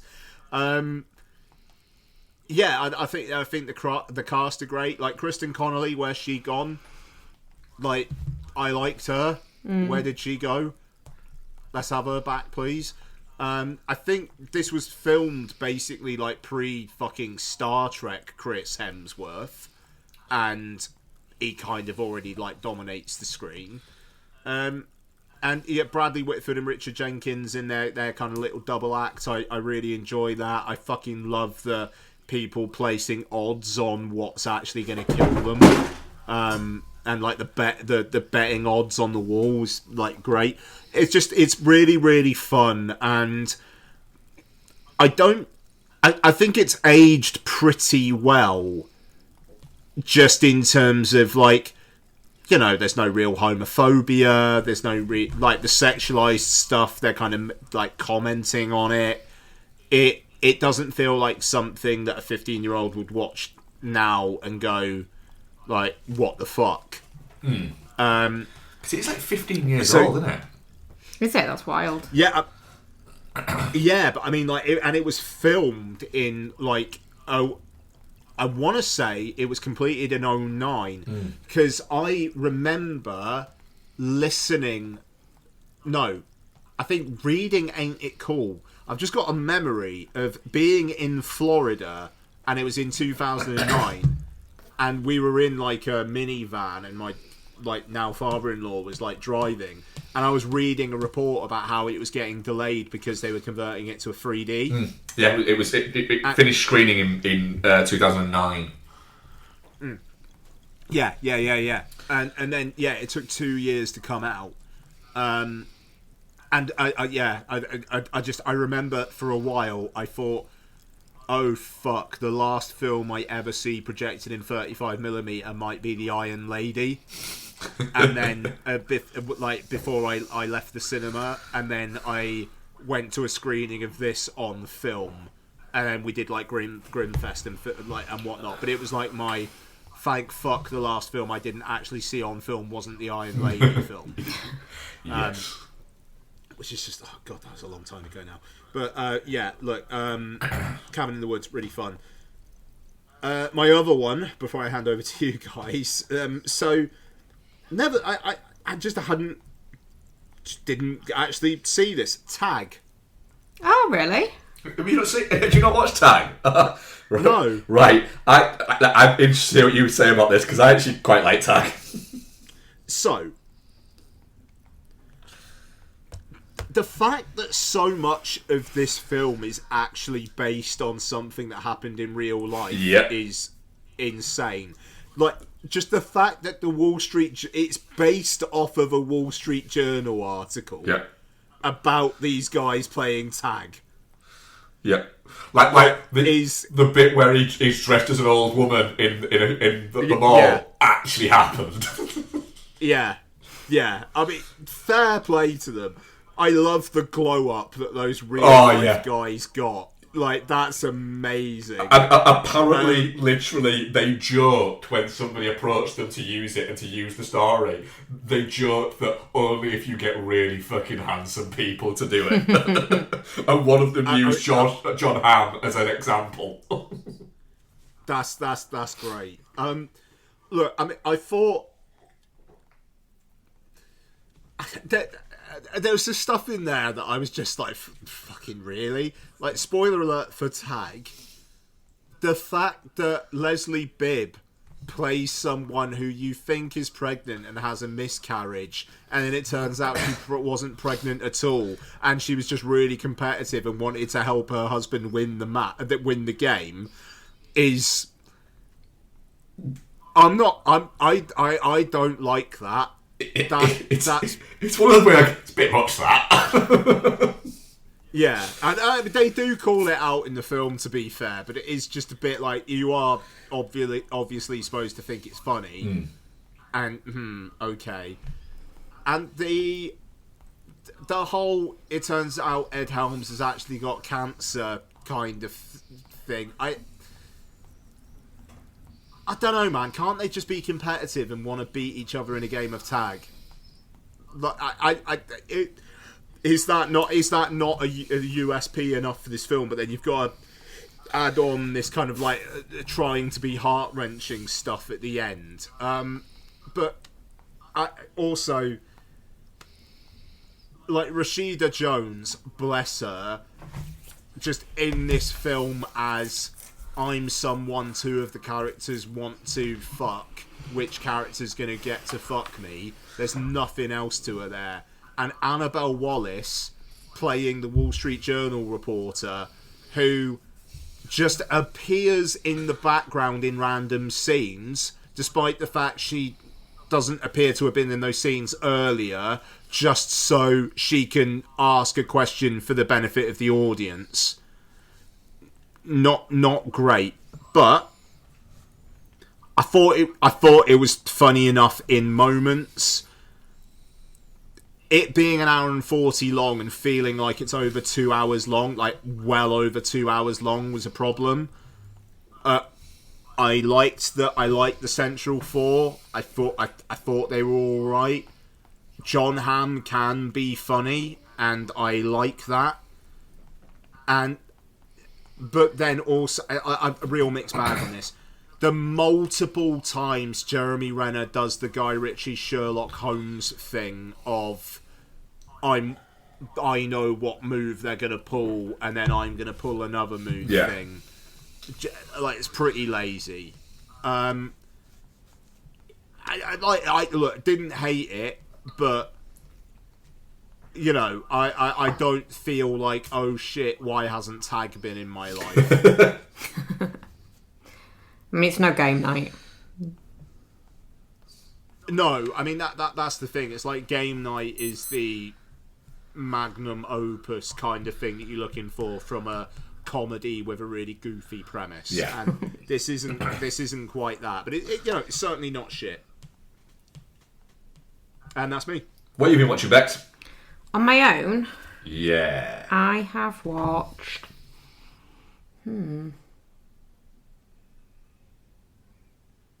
Oh, a couple actually. So I watched The Autopsy of Jane Doe. Mm-hmm. Because Isn't this supposed to be really nasty? have you not seen it? Maybe I have. Hang on, I can't remember now. With Who's in it? Brian Cox and Emile Hirsch in it. Yeah. Yeah. Yeah, go on. Yeah, go on. Yeah, it's if you haven't seen it, yeah, it's grim as fuck. It's mint. I revisit this at least once a year. Do you really watch once a year? Yeah, about that. Yeah, yeah. I didn't know that. It's just really creepy and kind of scary and very sad actually, but quite clever. So Ian, if you've not seen it, I'm not going to say too much about it, but yeah, Okay. it's about an autopsy on an unidentified Jane Doe that gets real weird. But watch it. It's not like gory grim. It's just a bit grim. It's good. I enjoyed it when I watched it. And it's got Ophelia Lovibond in it, which is always nice. Always great. Yeah. She's not in it much though. If you love Bond, is never in things much. She should not. And when you finish watching something, they go, she should be in things more. She's like eating something really sweet though. Like you can't really have too much of Ophelia Lovibond. It'd just be too much. I disagree. And I watched Catacombs. The Pink movie.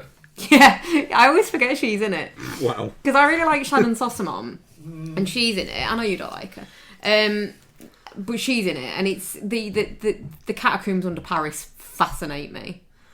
And I know they don't hold graves there, and you can't just like go and wander around them and get chased by monsters, but they do fascinate me as a concept. And I like the fact that they've built a horror movie around that concept. There's a better one out there.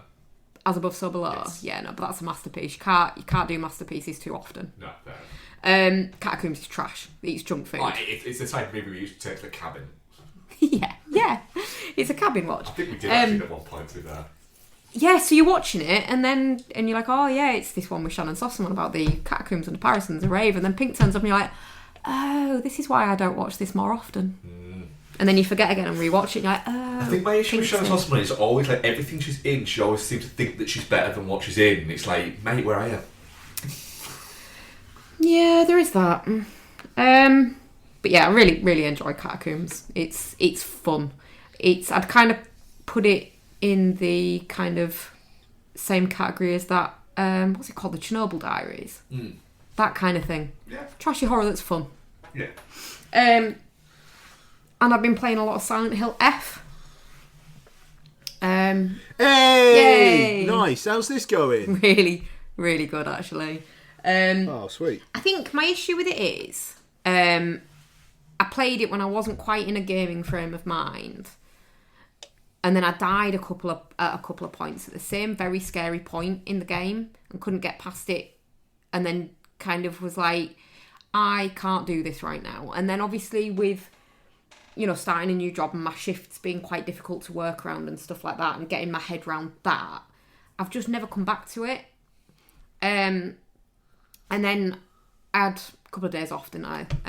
And went back to it, and yeah, got past the point that I couldn't get past. And yeah, it's just fucking mint. It looks beautiful. The story's really interesting, really intrigued to see where it goes. It's got the Japanesey kind of stuff, which I love, like Fatal Frame and things like that. I loved those games, and I love the J horror vibe, but it's also got the Silent Hill thing. So it is like perfect.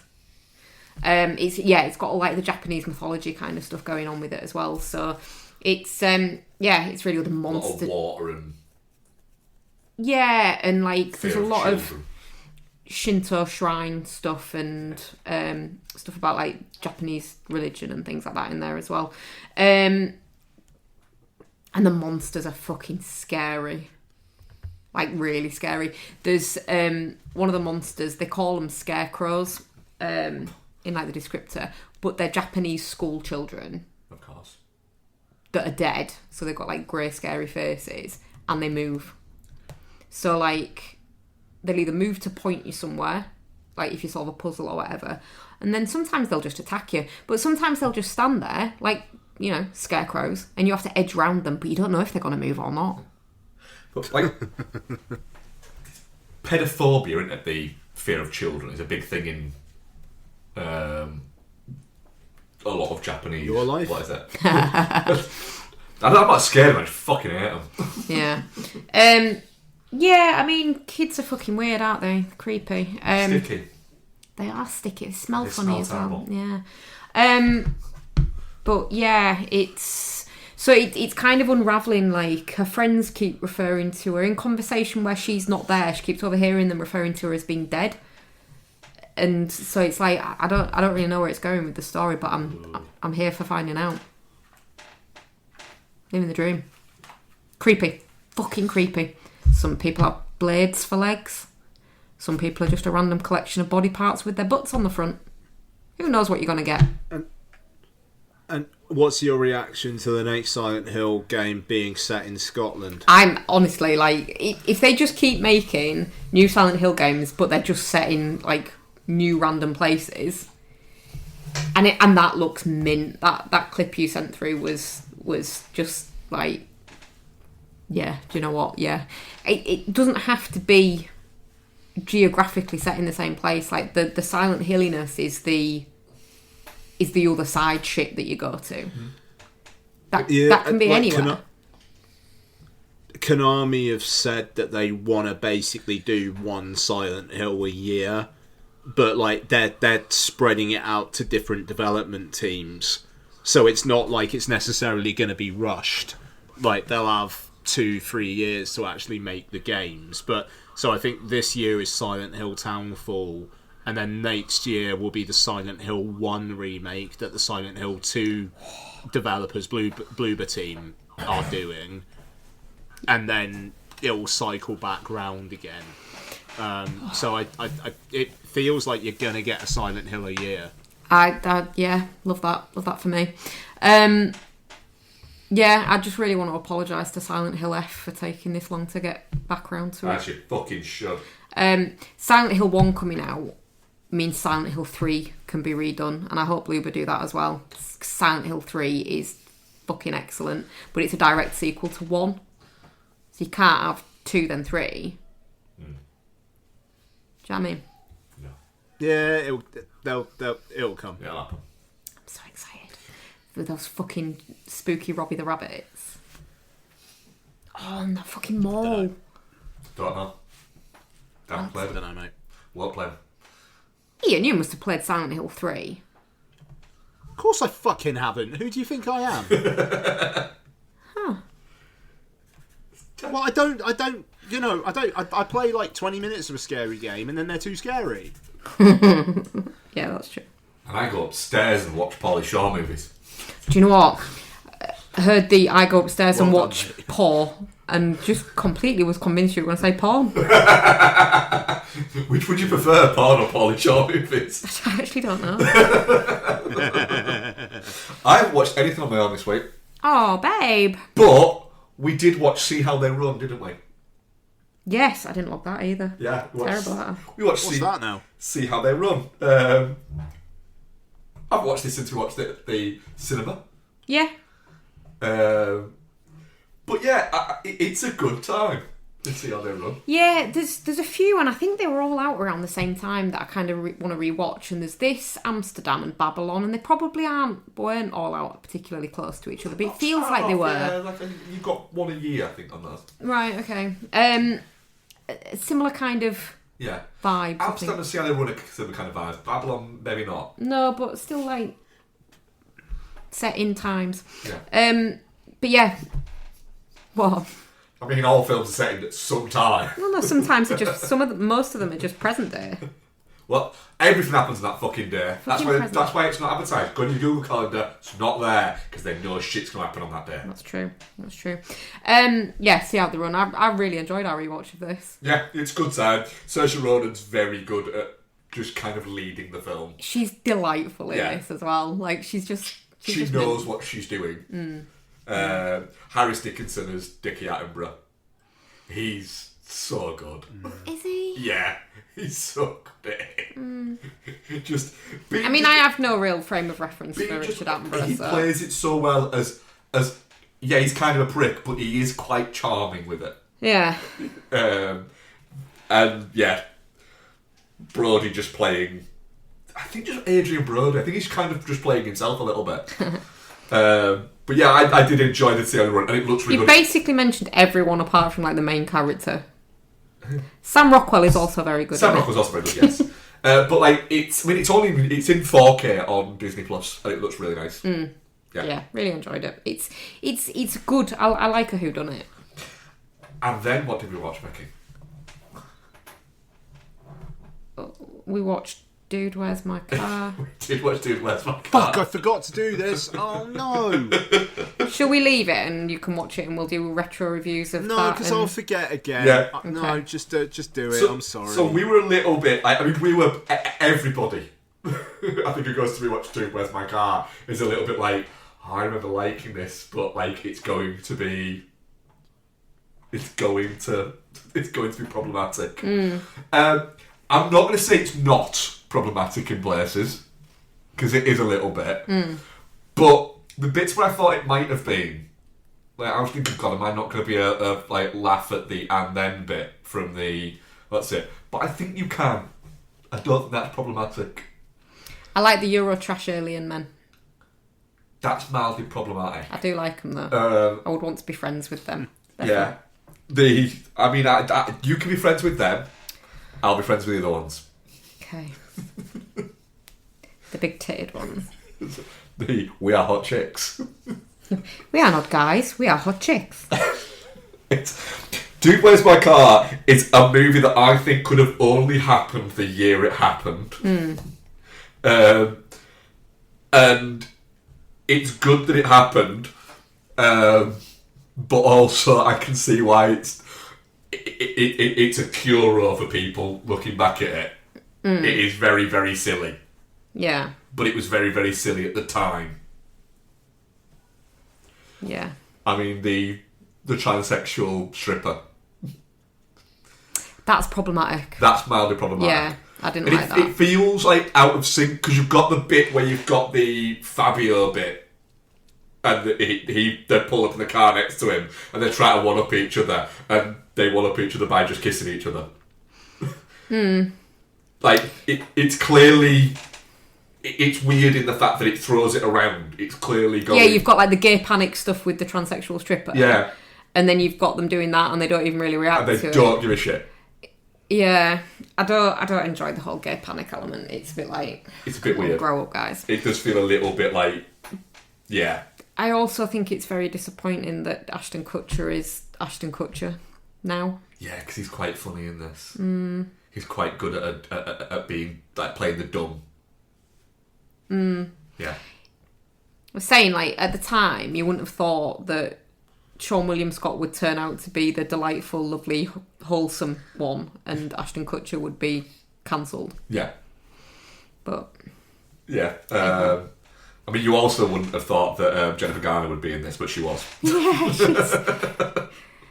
yeah. It's very, very silly. I like the fact as well, though, that they're not bad boyfriends. They're not great. They are constantly trying to cop off with there is that. We Are Hot Chicks. We Are Hot Chicks. Yeah, but, like, they just really want to, like, get these gifts for their anniversaries to the girls, and then they realise they love them, and they're like, oh, shit. Yeah. So, yeah. They're funny, them two. Yeah. The twins. Yeah, enjoyed it. It was good. Right, we've got another retro review for you guys, haven't we? Yes, we do. What? We do. So we're bringing you Dogma. So we both, me and Ian, got the 4K, didn't we? Yummy 4K. Yep. Of it. And Becky didn't, because Becky's stuff doesn't belong to Mark, apparently. Mark's stuff doesn't belong to Becky, I should say. I don't own any 4Ks, I don't think. Do I? Yeah, you got 3 or 4. Have I? Yeah. What is it about? What was the one I bought you for Christmas? That 2 for 30. One of them was for you. Yeah, Dune. Ah. Yeah, Dune and The Crow. The Crow. Yeah. I'm gonna King Solomon this shit out of your 4Ks if we ever split up. That's fine. You will have half of a disc. Half the disc? Yeah, I'm King Solomon. Alright, I'll take the 4K, you can take all the Blu-rays that come with them. No. Actually, to be fair, yeah, you can have the 4Ks, because 4K players are fucking temperamental as hell. Yeah, they are temperamental. I'll just take the Blu-rays and play them on my PlayStation. Fair.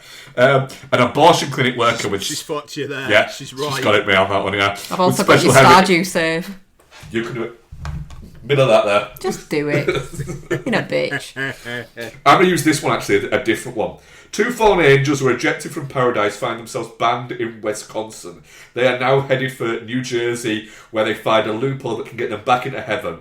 The only catch is that it will destroy humanity. A group bands together to stop them. I mean, that's kind of actually not too far off there. Ian, how did you get on with your rewatch of Dogma?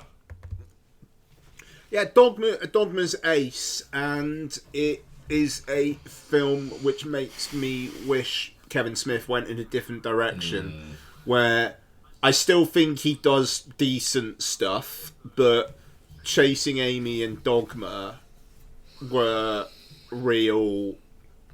This is what you can do. And then, he did. I mean, like, the fact that Jersey Girl was Jersey Girl just completely fucked his career. Yep.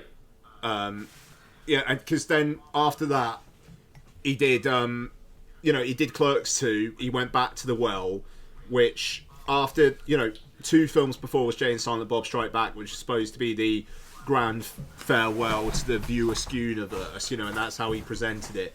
2 films later, he's going back.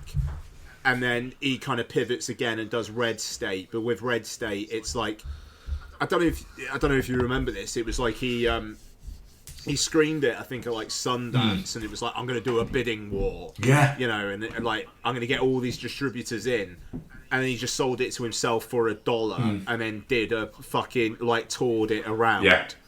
And then that started his whole, my audience is my audience, and I'm basically just going to sell to them and not worry about doing anything for anyone else.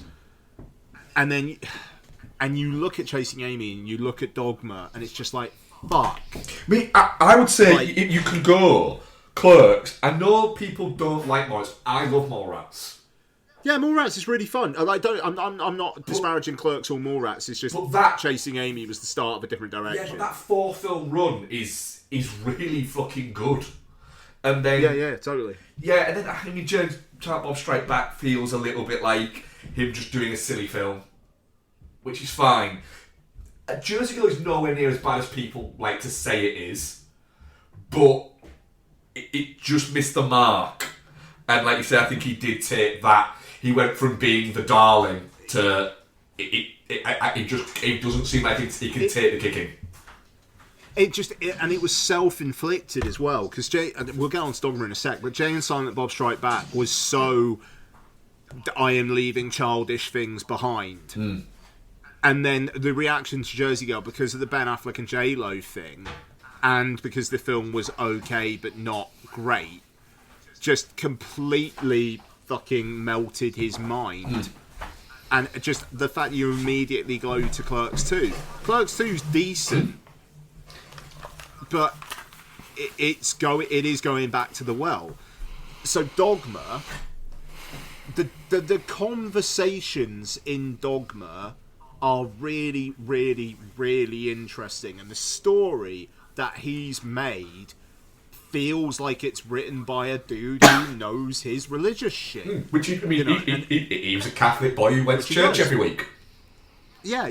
I mean, and that's the, and it does. It is authentic. It doesn't feel authentic. It is authentic. But then I look at a modern audience watching this now. Say you'd never watched it, didn't really know who Kevin Smith was. Jay and Silent Bob. Who the fuck are these two? But they're funny. Like they are funny. Like Jay's whole, they're kind of like, if we had like 5 minutes till the end of the world, would you fuck me? Well, yeah, okay, maybe in that incredibly rare situation. Yeah, and then that actually follows through later on. That's great. I mean, you got like those two random characters that people know. But if you don't know who they are, they're just these two random stoners who are prophets. That's really, like, that's fun. That's funny. You can get on board with that. Dogma is ace. My only criticism of it really is, Kevin Smith would say it himself, that he doesn't have the directorial vision, and the film probably didn't have the budget to maybe do what he was wanting to really do, particularly with the third act, where it's a limited amount of extras, it's a very small amount of space that they're actually working with, and they're not able to do all that much. But aside from that, this fucking thing holds up really, really well, I think. Yeah, I mean, $10 million this cost. It's wild. What do you think on rewatch backs? So I know that Kevin Smith, you like some and you don't like some, but I think you have said previously that Dogma is your favourite Kevin Smith movie. Yeah, it is. Yeah. Do you know what? Our recent rewatch of the Clerks movies, I've really enjoyed that. And watching them all together was good. But yeah, it is, because it's got that kind of horror movie element to it that kind of ticks a box for me, and the Catholic shit is fascinating as well. Like I love that stuff in movies. So yeah, it is my favourite. Yeah, I mean, I don't have as much intelligent stuff to say on this as you guys, because I don't really steep myself in Kevin Smith knowledge so much, but I just think it's a really interesting take on the mythologies and stuff like that. It's interesting when people take established lore and create a new story, like a new take out of it, or like is kind of the case with this, like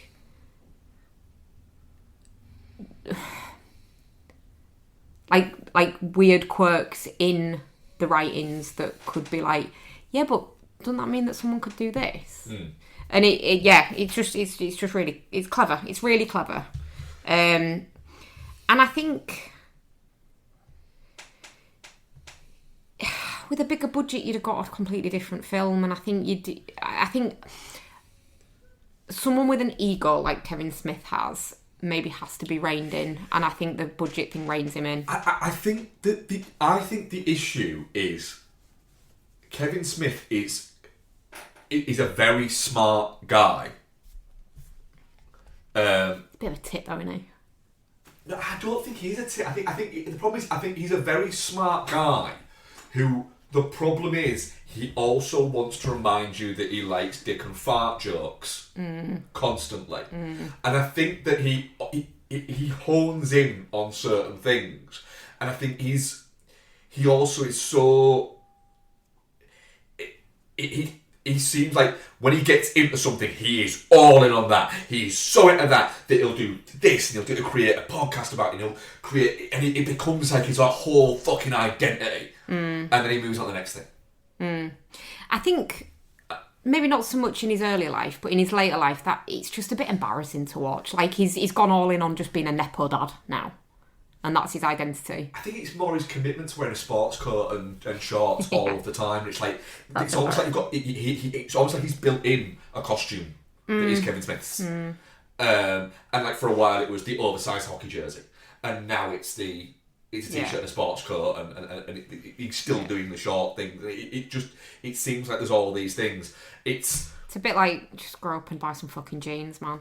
I don't mind what is it that's that. It's the fact that it bounces down to these things. You know, at some point someone's going to buy him, like, I don't know, a fucking turtleneck. He's like, this is my entire life now.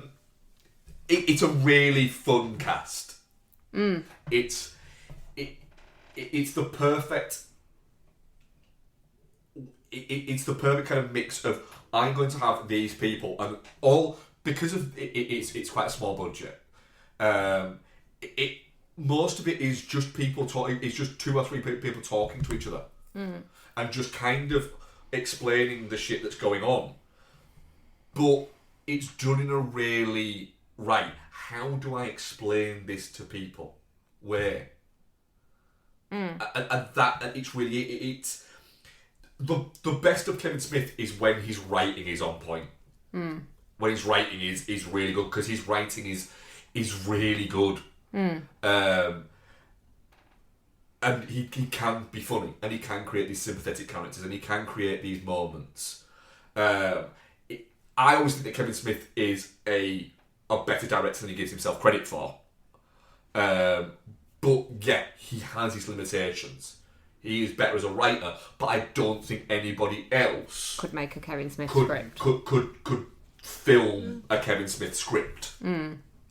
Because you've got to get the idiosyncratic natures of it all that are there. And, you know, Jason Mewes isn't a great actor. He'd be the first to admit that. But he pulls off Jay really well because it's very it is an exploded version of him that is there. But you know you've also then he's backed it up by having people like Alan Rickman in there and Linda Fiorentino is great in this. Yeah. Her general abrasiveness kind of works within this. And that's kind of cool. Ben Affleck and Matt Damon just very much using the fact that they're Ben Affleck and Matt Damon to just kind of bounce off each other. Again, it is very fun. Having Salma, just casting Salma Hayek and going, oh, who's Salma Hayek in it? She's a muse. It's a bit like, yeah, that kind of works. Yeah. It's fun, it's good, but it nails it nails what it's trying to do. But I think, like you said, Ian, it just if Jersey Girl had have happened a few films later, and there was like a middle film in between, we might have got a different Kevin Smith now. Yeah. Yeah. It's like I'm halfway through the 4:30 movie, and I'll talk about the whole thing next week. But watching this after I just watched Dogma, it's not bad. I'm enjoying it. I enjoyed the 4:30 movie, but I mean, and the other bit is the main guy in it is his son-in-law. and he's fine Yeah. in it, but you are watching it going, he's fine in it. There are people who could do this better. Yeah, I mean, like, to be fair, he also, in this film, cast his daughter as a character in a trailer who plays a nun by day, hooker by night. Yeah. I I think when I watched it and talked about it on the podcast, I think I said it used that as is this a bit weird? He can obviously compartmentalize it. Like, I don't think he's like doing any like Woody Allen shit at all. Like, no, but it is just like, mate, like maybe just don't do that. Yeah. Like, Also, maybe, you know, come on. You know, stop casting your daughter. Yeah. I mean, there's that as well. But no, I mean, yeah, that's the thing. It is a little bit. This is what we could have had when it comes to Dogma. So I'm almost actually a bit sad watching it. Yeah, I was a little bit like that. But I mean, in saying that though, I liked, I liked Red State. I liked Zack and Miri Make a Porno, and I liked Clerks 3, and I liked the Jay and Silent Bob reboot. I did not enjoy the 4:30 movie. But yeah, it's weird that his high point was like 30 years ago. I mean, is it still your favourite? Yeah. It's still my Red State's up there as well, actually. second favourite, I think. Is it? Maybe my third favourite, but I think it's his second best film, Right. is what I would say. Fair. I haven't watched Mallrats in a long time, and I do really like Mallrats. I mean, I watch Mallrats a lot 'cause it's one of my comfort films. Yeah, sure. It just this is a real banger. Yeah. And I mean, like, they even get away with having Linda Fiorentino in the lead role. Yeah.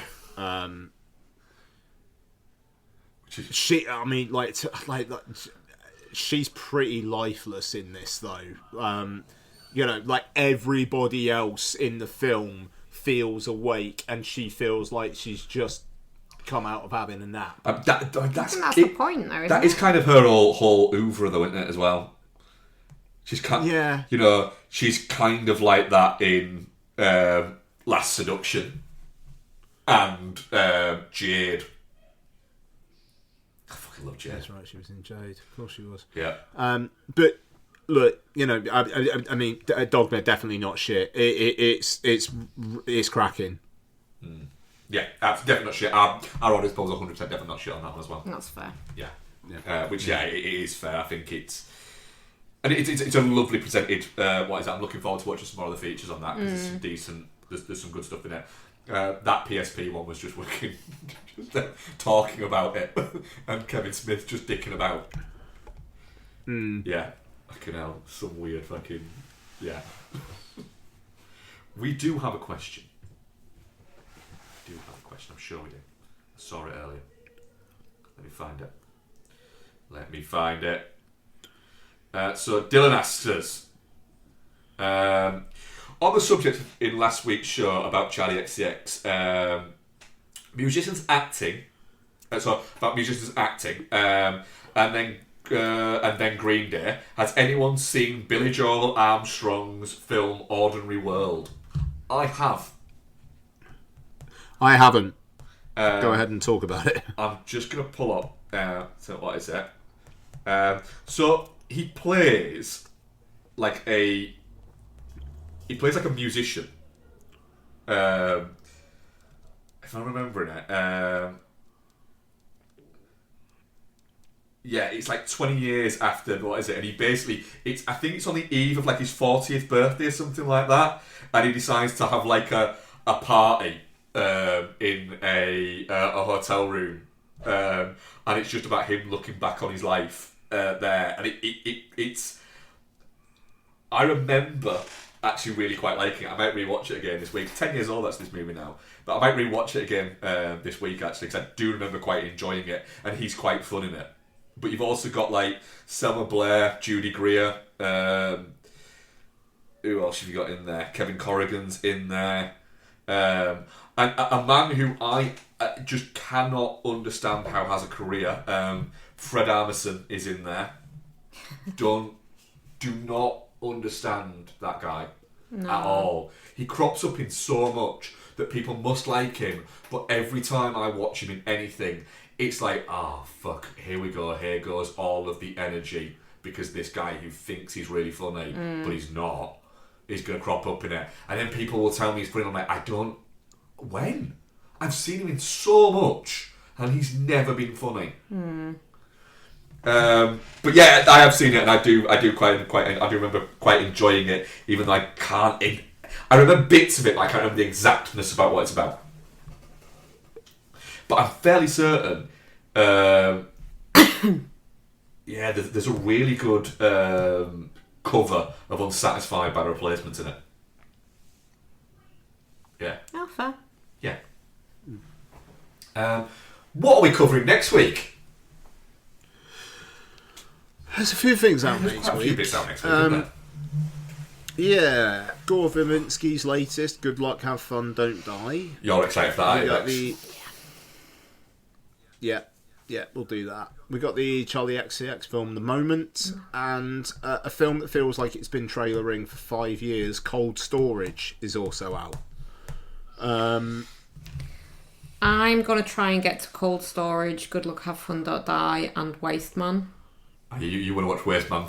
Because yeah, Wasteman's out too. Because of the work thing. Well, I think it looks good as well. Yeah. So there's that. It does look good. I will not be watching the Charlie XCX one. You guys can do that. Right, the times for all of them round me are really shit. They're basically all evening showings. It's weird. Good Luck, Have Fun, Don't Die. Yes. What I will say, it's going to be one of those weeks where we'll probably all review Good Luck, Have Fun, Don't Die, and then some of us might review the ones. Yeah, that seems fun. Yeah. Cool. Yeah, there we are. Yeah. Lead us out. Right. Well, thank you very much for joining us, listeners. Thank you very much, Rebecca. Thank you very much, Mark. Thank you very much, Ian. Fuck you, Jim Ratcliffe. Yeah, fuck you, Jim Ratcliffe. I think we can all get behind that message. We shall speak to you next week when we review some movies to be decided. Bye. Bye. Bye.